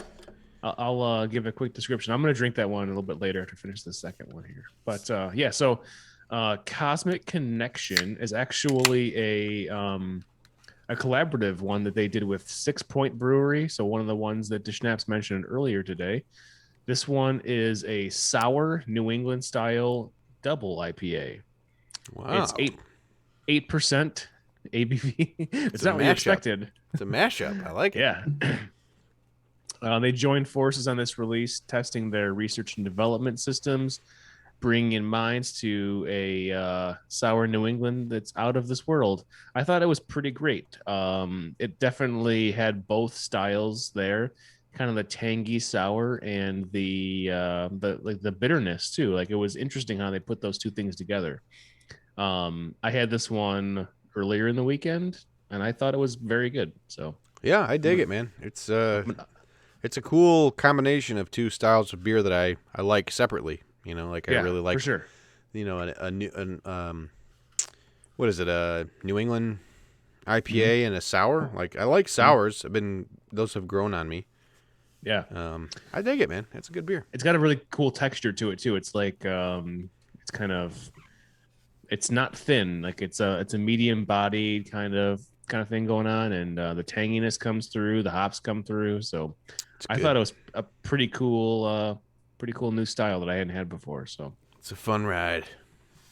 Yeah. Unfortunately, I couldn't find that. I mean, I don't know how you got in Michigan and I didn't get it in Pennsylvania. But... Yeah. When I was sending you all the pictures when I was at the beer store, I'm like, I'm sure you have all of these. It's like, which one do you want me to get? And then I saw that one. It was like sour New England. I'm like, well, I definitely have to get that one, even if you can't find it, because I want it. Yeah. So anyway, Challenge Rancor has been the bane of my existence as a guild leader for the last 3 months or so, just because of the time, effort it takes to coordinate the attacks. I'm like, yeah, we have the bot. Yeah, we're building the teams you need or whatever. And we've cleared phase 1. We've cleared phase 2. We're not built really for the kind of coordination the way that our guild is set up. Like, we have people all over the world. We have members as far east as Greece, and as far west as wherever Hustler is. Vancouver for sure. I don't know if we go farther west than that, but it's a pretty wide spread. So like, it's a 10-hour span of people. So the coordination of this thing is a pain in the fucking ass, and I hate it. And it's like, the idea of the raid was cool in general, to have a souped up version of one you already have, but the way that people have figured out how to beat it doesn't work for the kind of guild that we have built. So whatever. So we got some changes coming through, some things that made it easier, some things that made it harder. So the easier end of this is, for the most part, we no longer really have to worry about the time zone thing as much. We don't have to make sure that everybody's on Discord at the same time and that they're all using a certain kind of device potentially. So that's good. We can we're kind of like free to attack the raid as we see fit, and we don't have to worry about like tracking it on the bot and having everybody hold damage for 45 minutes at a time, because that really took a lot of the fun out of it for me. It's like, you get a run going, you know, I've taken about 6% out, I posted on the bot, and I'm sitting there for 40 fucking minutes waiting for everybody else to do it. It's not a game area it's not a thing in the game that I want to do, is just sit on damage. Because if anything happens to my connection, I lost everything.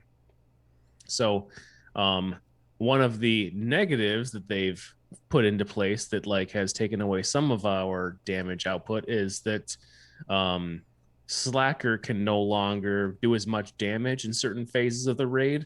So we've had a couple runs where people have done 60 to 80% damage in phase 1. That's not going to be able to happen anymore. So what they're trying to do is change the stacking speed and offense between runs. This basically makes larger runs harder, so these coordinated runs harder, but you're able to do more on your own than you were before. So It's not going to require the same amount of coordination. They changed the design quite a bit for that. It's supposed to basically make it so that any R5 team can go in and do about 2 or 3%.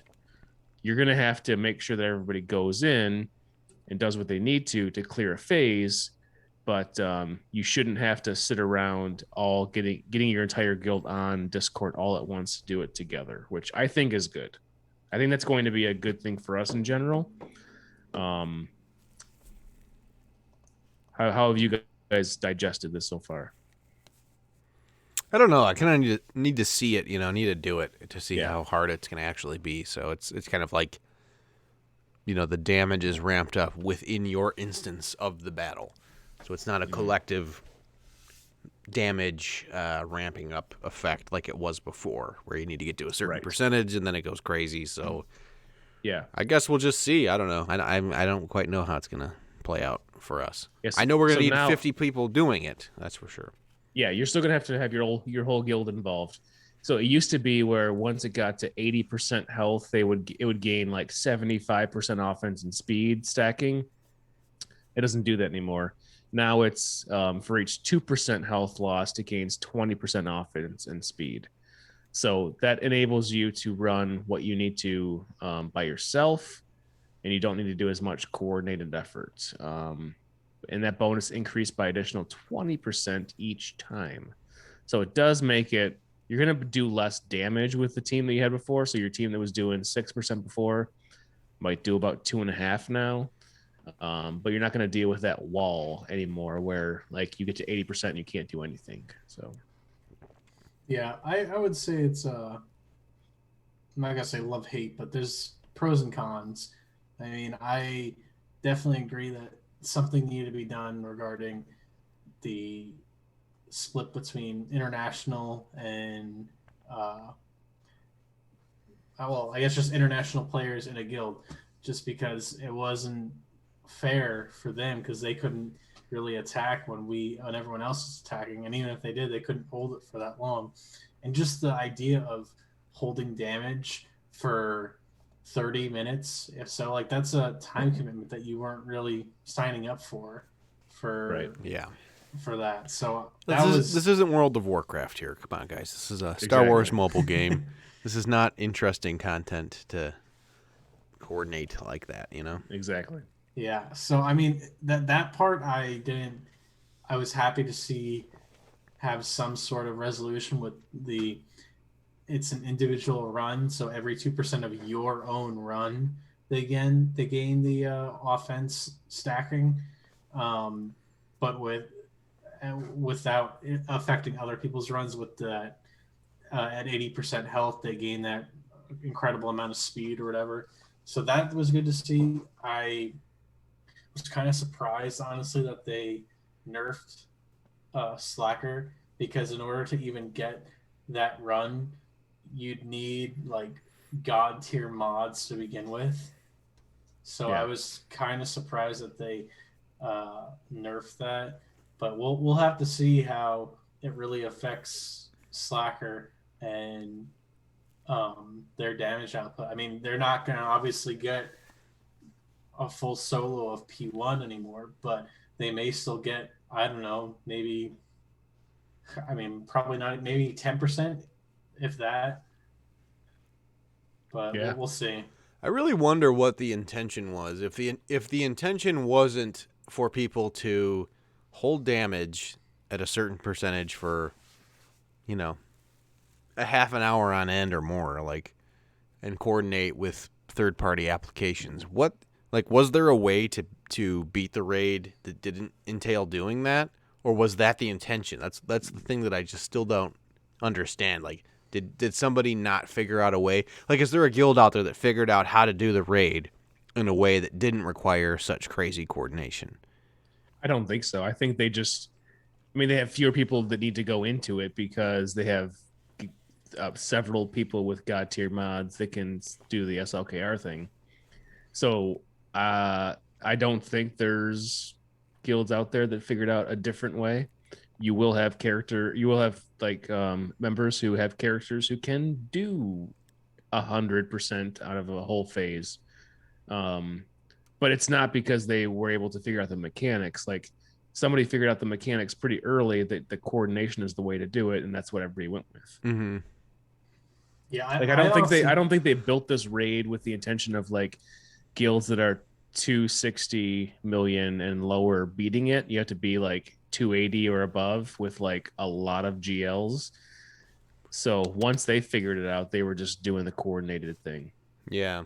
Yeah, maybe. I don't know. I honestly think it was their intention to at least include that stacking ability of like every 20% of health loss increase their speed. But then once they realize like, oh crap, this is not really good for the player base, they wanted to revert back. So I think originally they probably thought, yeah, this is a good idea for a raid, but just seeing how it all unfolded, they're like, maybe not. Yeah. So I mean, at least they're changing it, but we'll have to see how much that affects. Because I know, just because I was looking at for our next topic, the cam mission, I know I didn't watch it, but I know Operation Metaverse has a video of 7 people in their guild doing the entire Cranker Pit raid. Yeah. Before the change. Before the change. That's crazy. Well, and I watched part of when good old Maurice was on the Gridsy show, the Heinze and Gridden show on Fridays, and he had a pretty hot take. He's basically just like, this is what you get. This is what you got what you asked for. You guys wanted the change. And I mean, I think for some high-end guilds, they figured it out and they were comfortable. And now it's like, nope, what you were doing before is not what is required. You're going to have to learn. Yeah, you're going to have to learn a new way to do it. You're going to figure it out. But, people bitched enough about it. But, it just, you can't please everybody. Especially in this game, like, not everybody's going to be happy with how CG does things. And, a large portion of the community benefited from the way that they had it. A large portion of the game didn't, and you got to find something that works for everybody. That you can't just expect everybody to. I mean, think about how many guilds probably broke up, or how many people left guilds. They're just like, fuck it, I don't want to do this to coordinate with it. Yeah, and it's not the kind of game that I want to play. Like, I checked in with members. I checked in with every single member in our guild, like what they're doing to prep for the raid and whatnot. And I had people like, this is not the kind of game I signed up for. I don't care about this. It's like, yeah, I understand. And that's one of the deterrents of other games that require that kind of coordination. For me, I used to play World of Warcraft. And, hey, Carly and Mitch, how you guys doing? Thanks for the follow. Appreciate it. I used to play World of Warcraft, and one of the biggest bummers about that game just became the coordinated raid effort. It was just ridiculous. Like, I'd get home from work, and it's like, oh, I've got a raid in 10 minutes. I got to be online, ready to go. And, like, I don't know. It just became this like, really annoying time sink. And it wasn't fun, It's like, I got a life, man. I don't want to sit around and it's just not, I don't know. It was just a dumb setup. Anyway, they're trying to fix it. But Carly and Mitch, give them a follow. They're content creators. They do their GAC fights. I've tuned in quite a few times.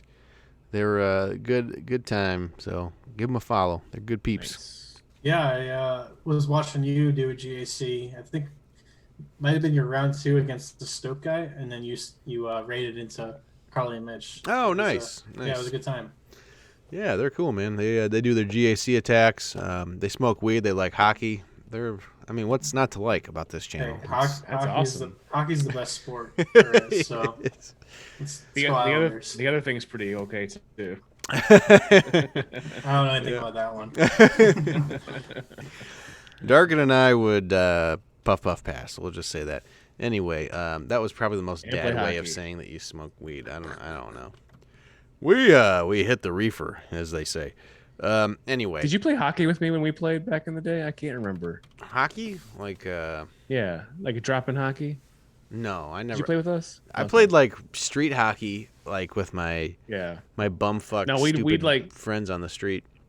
We'd like rent ice and like go. Oh, like, no, that was it would be like a bunch of 4-year-old guys and like me and Mike and Just anybody. No. Sean, you remember Sean from band? Oh yeah. Who played? Yeah. Wow. I played on my feet with and I was actually a goalie because I was the fat kid, of course. So naturally, goalie was. Hey, stop it! Stop it! My cat's scratching something. I was the goalie, and my equipment was very sophisticated. I had a pillow as a chest protector, a baseball mitt for a catcher, of course. Awesome. I did have a decent blocker and a nice pair of pads, not too bad. Yeah. And of course, the best part of my equipment was an Eddie Belfour eagle helmet. Eddie the Eagle, baby. I had the double eagles, man, flying, soaring. And that's where my passion for playing hockey ended. Yeah. Yeah, Anyway. I can't skate for shit, but I enjoy watching hockey. Hell yeah. That's awesome. So much fun. I always loved playing, and I was terrible, but it was just fun. Good time. Yeah, it's a good workout too. It's fun, good stuff. Yeah. All right, so let's move on here. We're gonna do some cam mission stuff. You gonna talk about the cam mission? Yeah, Yes. let's talk about it. I need all the help I can get because I have, for the first time, qualified for the cam mission, and I don't know what I'm doing, and I want to be able to have a good go about it. So, Deschnapps, win me a cam shard. Win us a cam shard. Yeah. Well, this is the most. I don't have the number off the top of my head, but this is the most people in our guild that have qualified for the cam mission so far. And just checking in chat in not chat, but in the game, it looks like we already have 5. I mean, I'm guessing we probably already had maybe 10 people do it. So I mean, that's 50%. That's pretty good. Yeah, it's not bad. I still haven't gone. Brick, I know you haven't gone. No. Dark, you haven't gone, and that's the first thing I want to say. This is the first time that all 3 of us have been cleared to do it. Me and Brick have been cleared the last 2 times, and this is the first time that Dark was cleared. man. So we'll see if you get it this time. Deschnapps, you have gotten one for sure. Rick, have you gotten one? I haven't, man. I've No. gotten close the last I think 3 times. I got really close. Yeah. I think I've beaten the cam mission.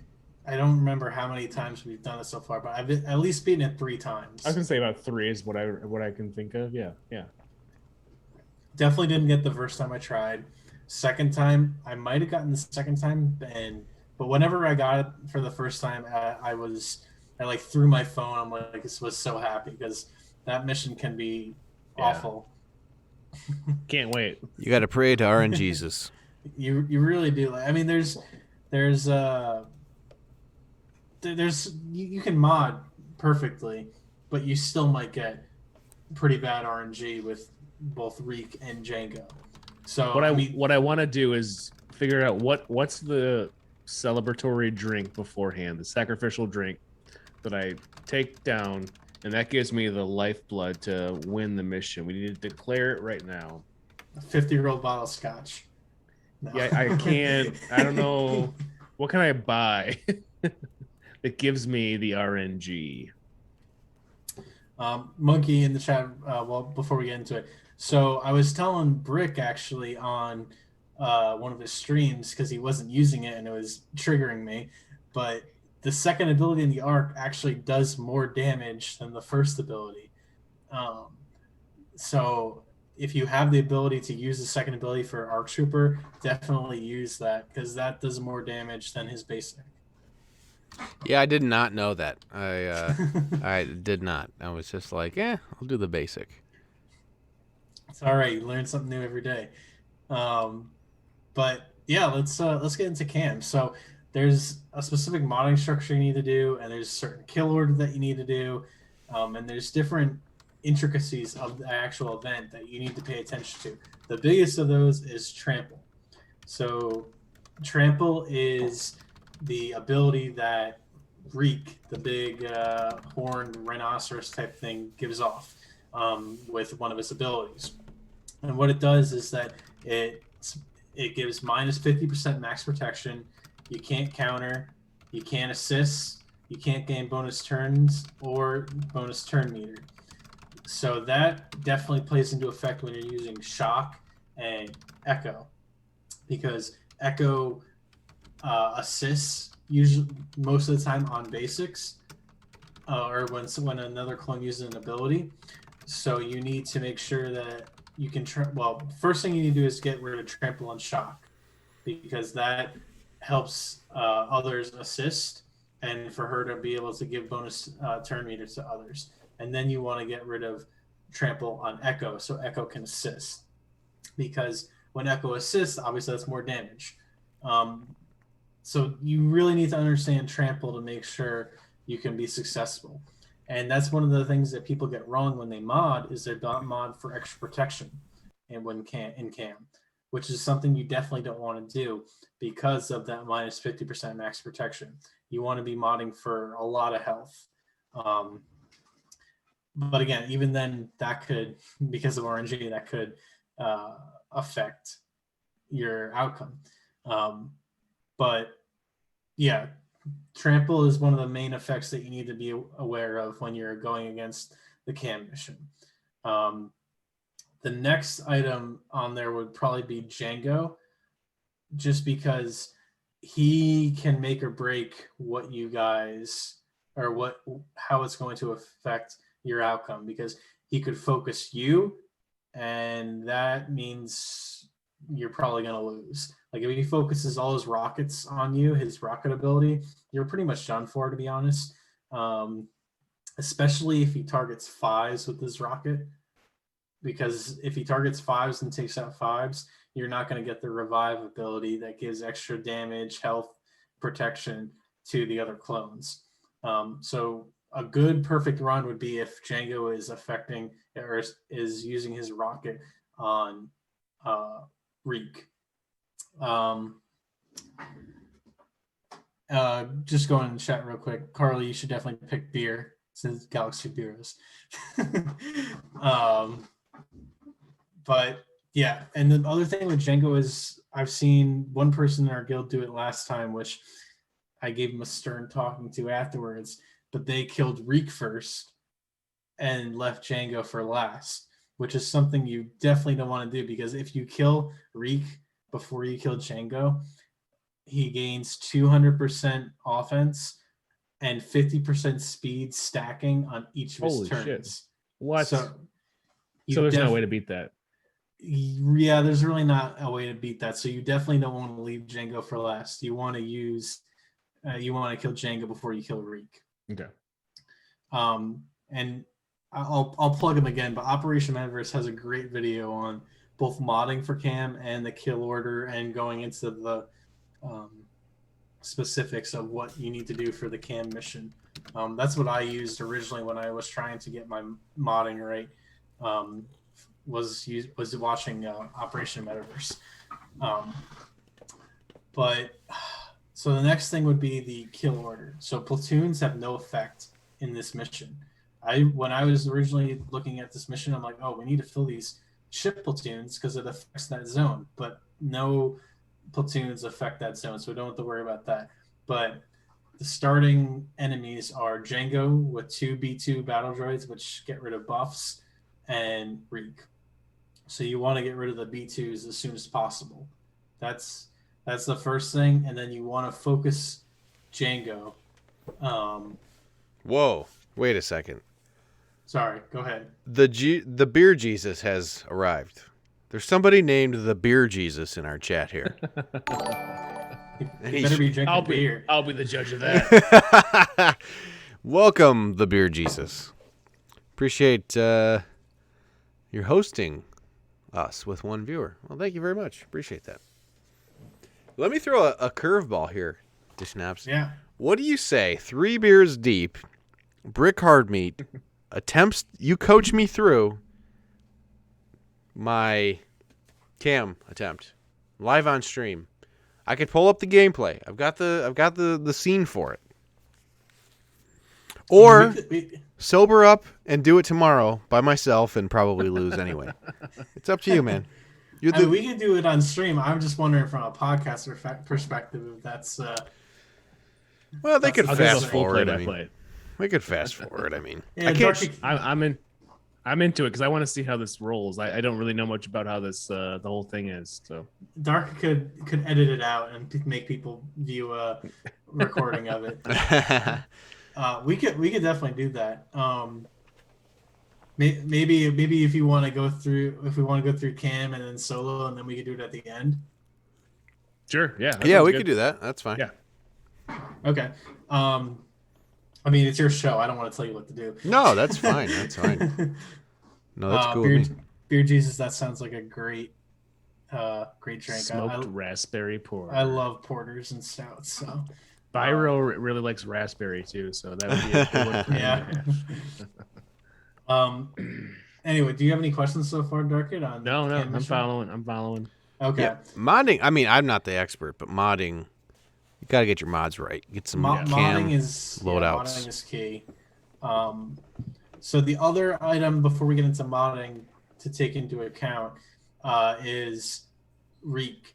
He gains 2% offense and critical chance each turn he takes. So you need to watch out for that. And each time he's damaged, he gains 1 speed and 3% turn meter. So that's something to pay attention to when you have like Rex. You don't want to use Rex's basic on Reek if you have a Django, because you can still target Django even if he has damage immunity and attack Django and not attack Reek. Because if you attack Reek, he gains that speed and he gains that turn meter that you can't get rid of. So you want to basically be attacking Reek with your heavy damage dealers, which is Echo and Arc. And you can't attack Django if you have more stacks of trampled than he has. That's the other key to the event, is that if you have more stacks of trampled than Django, you can't damage him. He has the damage immunity. But if you have less stacks of trampled, you can attack him and actually do damage with him, to him. Okay. So those are the main sort of basics of the cam mission before we get into modding. You just have to make sure you're watching trampled, because Shock, as the leader, she gets a special ability that removes trampled from allies. So the first chance you get, you're going to want to remove trampled from Shock. And then the next time you get a chance to use that ability, remove trampled from Echo. Okay. So we can assist. Those are the two biggest things that people forget about, is not paying attention to trampled. And you have to, it changes from battle to battle, but you got to watch everyone's health with Shock, because Shock's going to be your main health regenerator with her abilities. Mm-hmm. And if you don't pay attention to that, then you're kind of SOL. Yeah.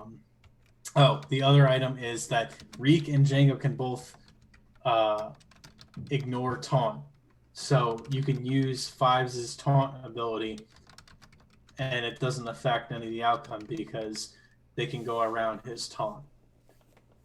But that his taunt ability allows someone else to assist if they don't have trampled.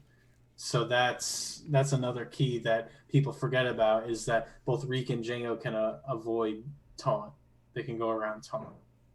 Okay. Any questions so far? No, I gotta see it. I think more than anything. I think the Operation Metaverse video is really good about seeing a few different ways that the encounter goes, because that's the other thing is, Django can start out by burning everybody. He can shoot a rocket. He does there's a lot of different RNG to how the fight's gonna start. But until you're actually in it, I think it's a better way to. Well, at least for me, I'm a hands-on learner. I can hear a bunch of information and see a bunch of infographics, but until I'm actually doing it, I don't quite grasp it. Yeah, it's definitely, to be honest, it's definitely hard to explain when I'm not like actually in the midst of a battle doing it. But yeah, it's you definitely have to make sure you read all the descriptions that the territory battle gives you in order to understand what's going on. Yeah. Let's fucking do it, man. I'm jazzed. You're Chaz. Let's do it. Are you all modded? Do it. Are you modded? Yeah, I'm modded, man. I'm here for it. horny. Let's do it I'm right ready. now. I'm ready. I got a Reekhorn. I'm ready to do it, man. Let's do this thing. I'm ready for it. I got a raging Reekhorn downstairs, if you guys know what I'm talking about. All right, I'm sorry. That's Well, I'll inappropriate. talk about modding real quick, and then If you want to, we can. You want to look at my mods? We can do solo at the end, and Yeah. Darky can skip over the spot, and we can tell how he did. We can skip over. We can skip over solo too. To be honest, I'm okay with that. Yeah, this is a long one. Like, I don't know. Whatever you guys want to do. You. Well, let's just go through the modding first, I guess. So I pulled up my mods here on 5s. So, like I said, with Trampled, you don't want to mod for protection. Protection is not going to do you any favors in the can mission. Yeah. You want to be A lot of health primaries. A lot of health primaries you want. With 5s, you want more than 100k health, to be honest. I pull a lot of my mods from General Grievous, to be honest, because he has a lot of my health primaries. Yeah. Because he gets a lot more damage based on his health. So my 5s is 115,000 health right now. Okay. Let me check mine. With 226. 110. 100. Yeah. You want more than 100. I mean, the 50 shards of cam bot or whatever says more than 95k, but you really want more than 100k, close to 110 to have a bigger difference. His speed's not that much of a deal breaker on him. I have him at 226, but that's kind of in the middle. I think you want between 200 to 240 for 5s. It's not because 5s is going to die 100%. He's going to sacrifice and give all his juicy goodness to the other clones.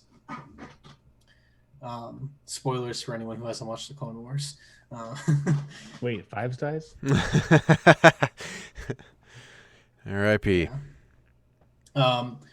So we'll move on to Rex next. So Rex is another one that he's not going to be your main damage dealer, but he's going to be able to clear the burning from Django, and he's going to be one of your fastest tunes on the field.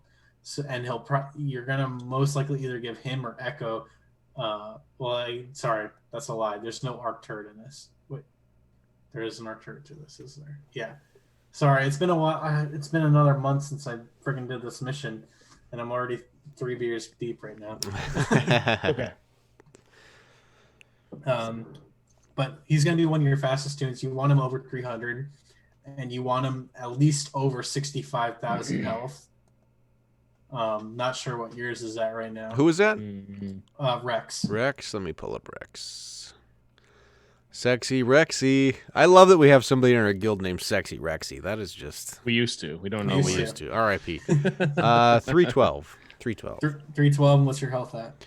64k. Okay. Yeah, mine's at 68k with 303 speed. And then my damage is about 6k. Physical damage? Oh, only 5k on... I mean, he's not going to be your main damage dealer, so you don't really have to worry about that. And his Annihilate doesn't do anything to Reek. R.I.P. Sexy Rexy. That's right. The Annihilate. Good night, sweet prince or princess. I don't know. The Annihilate that you want to use is on Django when he doesn't have damage immunity, so you can get him out of the way. But the Annihilate doesn't. It just tickles Reek. It doesn't do it. It does some damage. It does more than basic. Disappointing. But it doesn't do anything because it's the massive damage that like Galactic Legends have that you can't annihilate a Galactic Legend. Mm-hmm. So that's one other thing to be aware of. Moving on to Echo. Echo is going to be basically your main damage dealer the entire time of the cam mission. So he does a lot with his special offense. I believe. Let me just make sure I'm speaking right. Yeah, he does a lot with the special offense. So you want to make sure you're modding him for offense as well as health. So there's 2 different builds you can do. You could do a high offense build with Echo, or you could do a high speed build with Echo. I kind of do a hybrid of the 2. I have high offense and like a medium speed.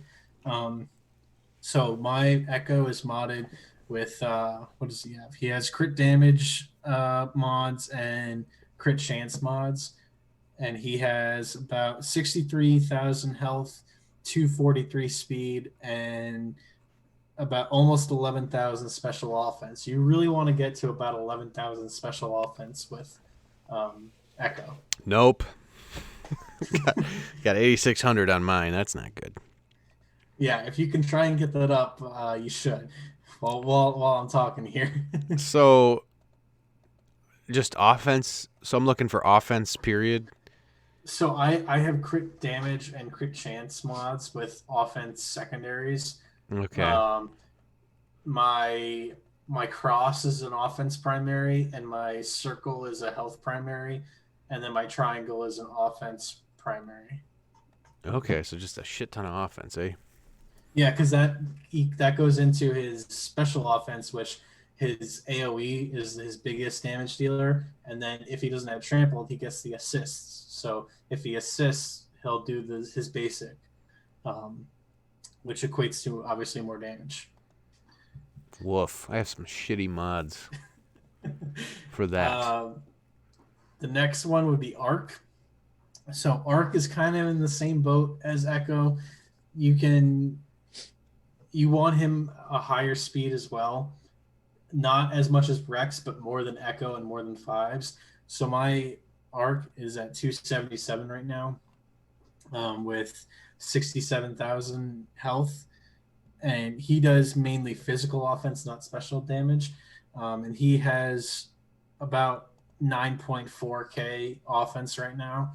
You kind of want him close to 10k, if not more, because his turret and his second ability does a lot of damage. And like I said, Echo and Arc are your main two damage dealers for the can mission. What are your mods at for Arc, Brick? I'm just remodding Echo, so I don't have them pulled up here. Gotcha. Okay. I'm getting there. We'll get back to that then. So I'm just pulling up my other mods here. So the last person that completes this squad is Shock T. She is. She is definitely one of the most important members of this squad for Can, because she is the health. She gives health regeneration to the rest of the squad. So if other members are getting low, then you can use her third ability, which gives the health and protection regeneration. Sorry, I had something in my throat there. You want her to have really high health and really high speed so that she can use her abilities a lot more than once. So my Shock right now, I know in the chat, Carly was asking Shock over 300. Yeah, you definitely want her over 300. Somewhere between 300 and 330, as Monkey said, is the sweet spot for Shock. So my Shock right now is at 310 speed, with almost 100k health. She has 92k, almost 93k health. Her offense doesn't really matter. I have speed and health sets on Shock, because those are the main two primary attributes that you want for Shock. But that she's definitely one of the most important tunes in the squad to make sure you have those prerequisite numbers at. Is the almost 100k health and over 300 speed is what you want to aim for Shock. So how are you doing on your modding, Darget? I mean, I can definitely get Shock there with a few changes. I'll have to spend some time like with the other ones though. Like her mods right now, she's at like 299. So I can easily get her to like 315, I think, with some moves.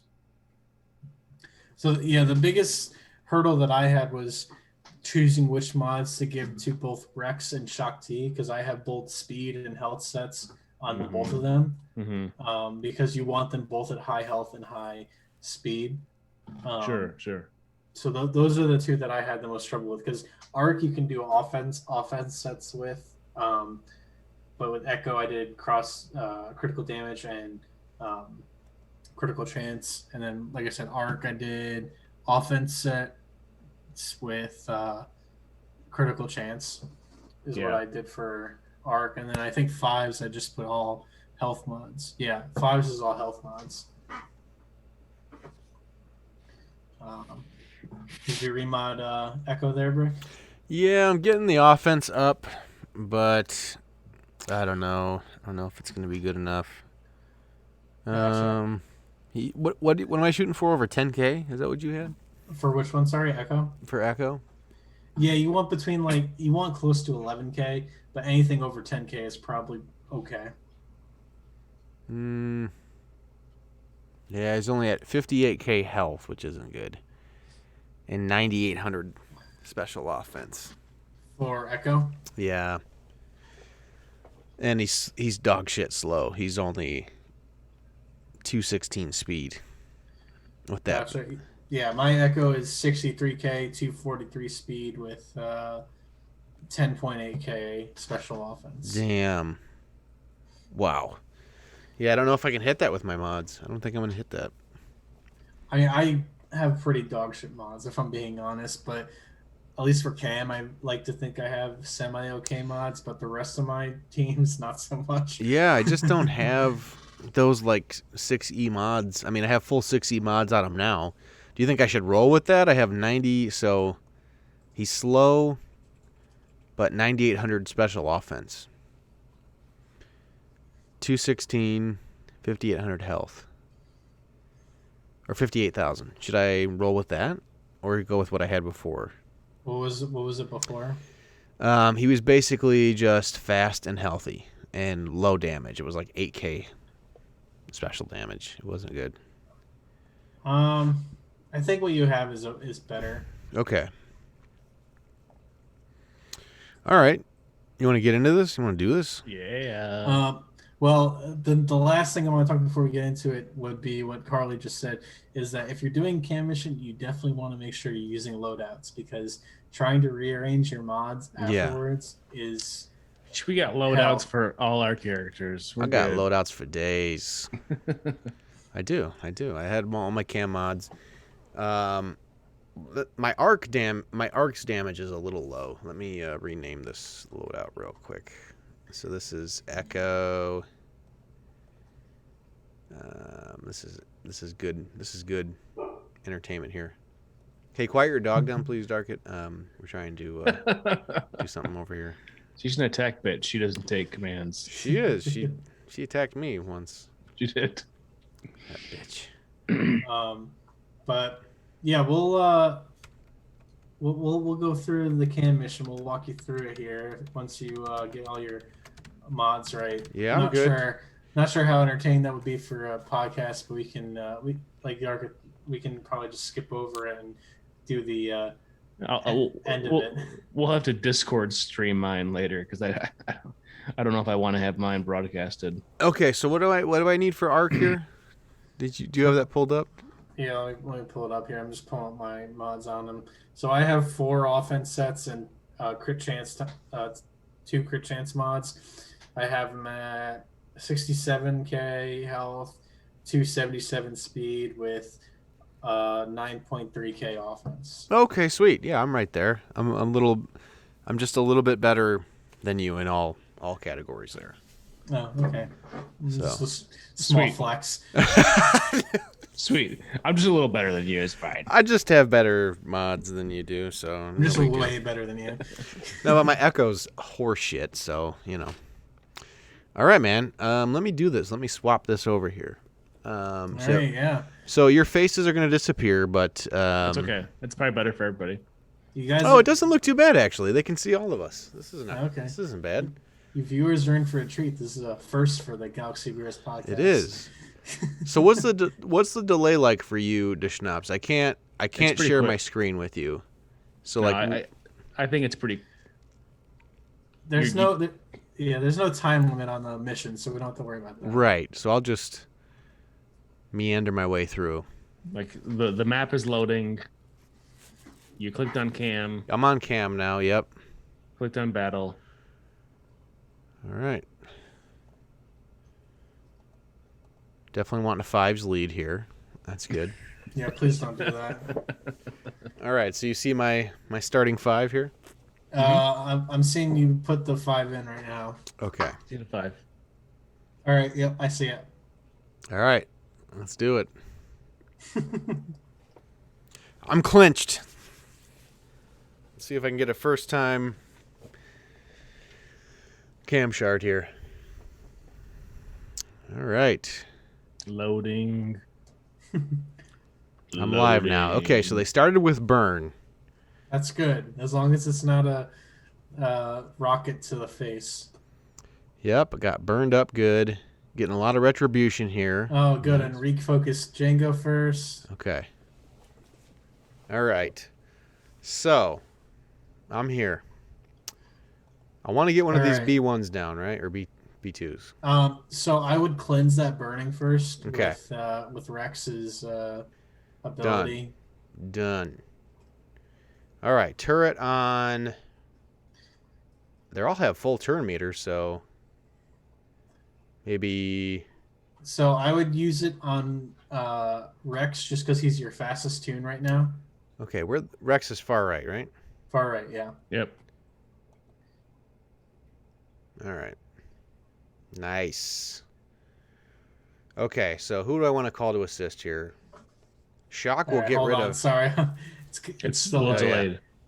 All right. So like I said, Reek and Django can can ignore taunt. So I would say you should call in Rex just because you can get that arc turret ability to attack. Okay. Got it. All right, now I can throw the grenade or basic here. B1 will be down. Sorry, let me just catch up Oh, yeah, here. you're good. You're good. I would use the grenade. Okay. He down. All right. Do I want to throw attack here on Django as to not piss off Reek? So yes, use Rex basic on Django. Okay. So that's going to feed turn meter, right? If I hit. Correct, and Yeah. give him speed, and you don't want to give him speed. I don't have trampled on anybody. Just Yeah, because thankfully he was focusing Django.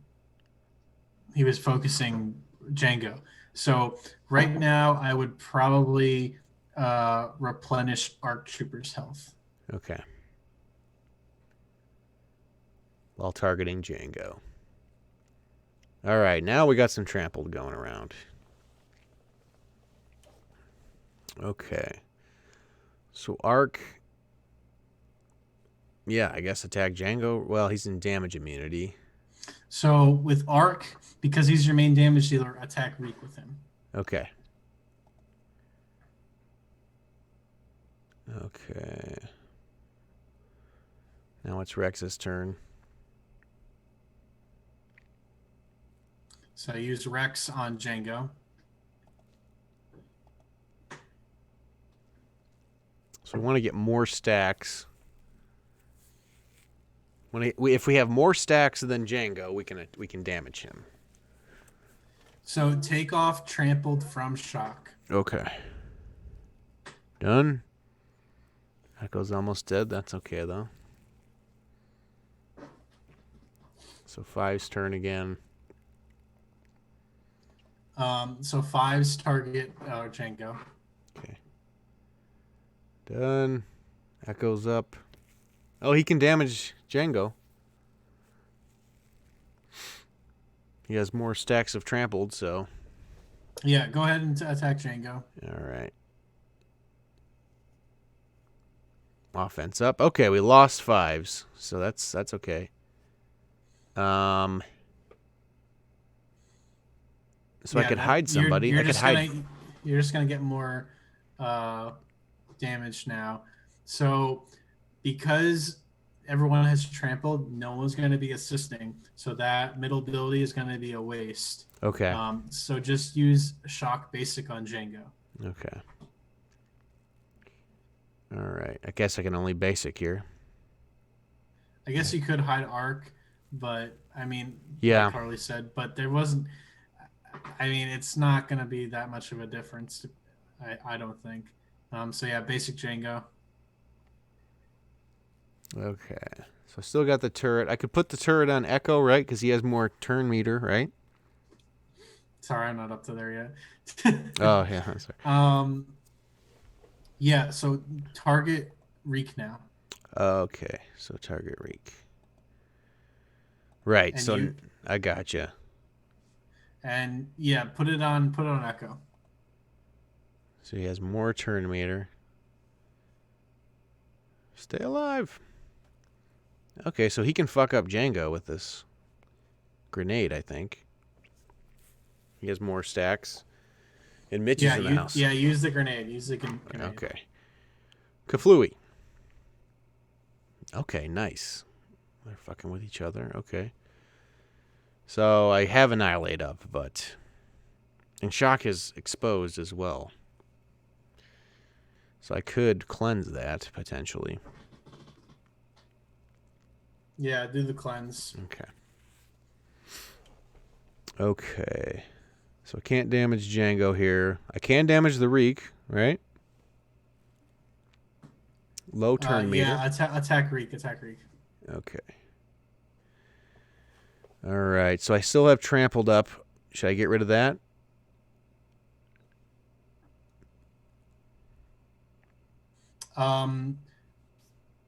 To be honest, I would probably heal up. I would heal up your. So I mean, Rex? Carly, I agree. You probably want to get trampled out of Shock, but Shock's almost dead, and I think you'd probably want to make sure that you're gonna get Shock another little bit of vitality here. So I'd probably put it on Rex. Yeah. Okay. Trample give protection. Okay. But protection doesn't mean anything in Okay. this battle. Oh, yeah, I can damage Django here. All right. Made an executive brick hard decision there. Okay, so I can get rid of Django here with a Annihilate. Because I can I have 2 stacks of trample. So, in my experience, it's better to save the Annihilate so when he doesn't have, like Carly just said, save it for after the first kill. So I would still just use a basic on. Oh, Django. right, because he's going to come back, right. Yeah. Good point, yeah. Okay, so turn meter's about the same. Can't damage Django. Could piss off the Reek more. And Rex is almost done.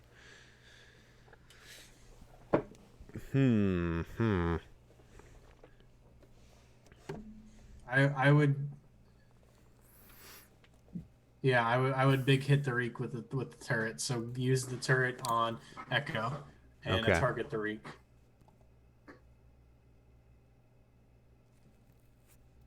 Okay. Okay, now I can AoE. Django's down. Annihilate Django. He's gone. Now Sorry, it's just down to the Reek. I know it's It's just catching up. I know it's I should have shared my screen, but when I share my screen it gets all wonky and things look like shit. It's okay. Yeah, this is going pretty good so far. I can only basic here. That's the only thing I can do. Yeah, basic here. Okay. I can get rid of trampled on shock. It's probably my best bet, right? 2 stacks of trampled. Yeah, remove trampled. Yeah. Okay. Trampled. Basic. That's all I can do. I don't have a choice. All I can do. Okay. Now I should probably turret Rex, right? Because he has more turn meter, I think. Big hit.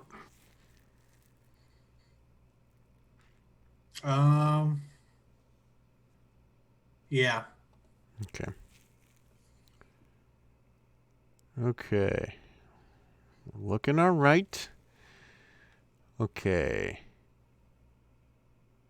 Probably just basic, right? Because nothing to cleanse. But I would get turn meter, right? But they don't gain turn meter because they're trampled. You don't gain turn right. meter, no. Okay. So basic. Oh, shoot. Start the turn meter, Mitch said. Yeah, but with trampled, they're not going to gain turn meter. All I can do is basic here. Let's get this AoE. They do get turn meter, by the way, huh? Can't counter, assist, or gain bonus turn meter. Use AoE. Okay. Basic will give offense up, right? Yeah, but AoE is going to do the most damage. Oh, no, I meant, sorry, on shock now. I would hide Arc right now then. Arc? Yeah, hide Arc. Okay.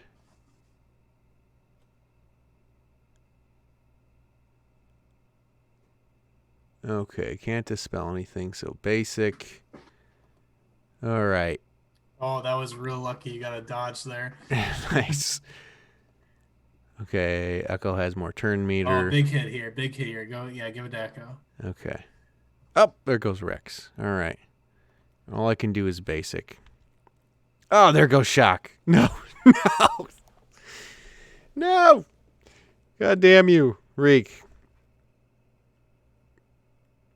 Okay. So I can do the AoE. It's my or I can do the basic. I don't know. AoE does more damage. Okay. It's getting a little dicey here. It is getting dicey. Oh my god. Okay. So always hit turret, right? This is for all the marbles. Yeah, turret does more damage.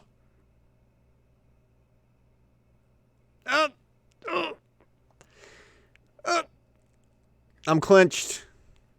I'm not I'm there clinched. Oh boy. I don't think I'm going to get it. Oh no. 2 more hits. Okay, we'll see. Ready? We'll see. Last one. I'll hold my reaction. Ah! I can't. Nice. We got it. Oh yeah. Yeah, nice.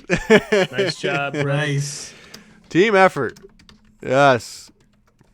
Nice, dude. That was a close one, and you don't have full R7, so that's pretty good. Yeah. Galaxy of Beer is going to be found on all major podcast platforms. Don't drink in hyperdrive. It was a team effort. That's right. Yeah, that was crazy, man. Nice. Thank you, Mitch. Appreciate you too. And thank you, Deschnapps. That was nice. Hell yeah. That's the first, man. That's the first time. I've got close. I've got down to like a quarter health before and lost. That's the closest I've ever got, but that was nice, man. Good job. Very nice. See, it works, Darkit. All right, we'll go back to the... We all just needed Deschnapps to coach us through the whole Yes. Now you get a special portrait. Oh, nice. Maybe I'll equip that opposed to the Mission Veo portrait I have at this point. Yeah. That's a good portrait, though. Yeah. Thanks, Chris. Appreciate it. If you made it this far in the podcast, you've known that Eric has got Cam. We skipped over the entire coaching of Cam, but he did get a Cam shard. So congrats on your first Cam shard. Thank you. Appreciate it. Just happy to help the guild, man. It's nice. Yeah. So unfortunately, due to time, I don't think we'll be able to get the solo today. But... Definitely not. Yeah. We were going to talk about solo, but we'll do it next time. We'll hold solo for next time. Hey, I got a new achievement. Look at that. Got my well, reek. I'm happy that me and the rest of the chat was able to help you get a Cam shard for the guild. Yeah, that was nice. Let's change it. I was very influential in you getting this game. I just shut the hell up the whole time. Yeah, that was dope. All right, let's get this. Brick hard cam. Let's get that brick hard cam. That's right. I got to go through all my portraits. Look at all these portraits. With that Kyber, So many portraits. with that Kyber, what's it called? Border. Yeah, that's right. There you go. Kyber is life. What is it? Kyber is Life. Kyber is life. Life is Kyber. Yeah, that's the saying. That's it. All right. Well, you guys want to end it? Yeah, probably. All right. It's going long. Let's see if anybody else is going. We gotta pick up some Pink Whitney for Carly. We gotta have Carly and Mitch on sometime. I think that would be fun. What is Pink Whitney? I don't even know what that is. It's vodka, apparently. I had to okay. Google it. New Amsterdam's good vodka too, I think. New Yeah. Amsterdam Pink I've heard that Whitney name before. vodka. They're one of the advertisers in Comerica Park, New Oh. Amsterdam. We don't discriminate. We drink No. all kinds of things on the Galaxy of Beeroes podcast. For sure. Mainly beer, but hey. Galaxy of Alcohols. I mean, Brick was like chugging Larceny the other podcast. That's right. Yeah, destroying our liver is really our specialty. It doesn't. It's not specific to one type of alcohol. Definitely not. So we got Operation Metaverse. We got our boy Fort Mort. Oh, Gambit. Gambit's going right now. We gotta raid those boys. Right? Check us out on all the social medias. Make sure you're following us on Twitch and subscribing so you can get all of the GA Center updates from Brick Hard Meat. We have a Discord, Instagram, Facebook, the things, Patreon. Don't drink in hyperdrive, and come back next time for another episode. Yes, and thanks everybody for joining in the chat and being active. We appreciate you guys. Hope you have a good rest of your night. Yeah. And And thank you to us again. Deschnapps. Thank you Yeah, for thanks for having me. anytime, man. You're I always can't welcome. wait to fail at camp tomorrow. If you need help, let me know. All right, let's raid the Gambit Bros. Gambit. We are rated. I don't even think they're live yet, but Stream starting soon. yeah, nice. First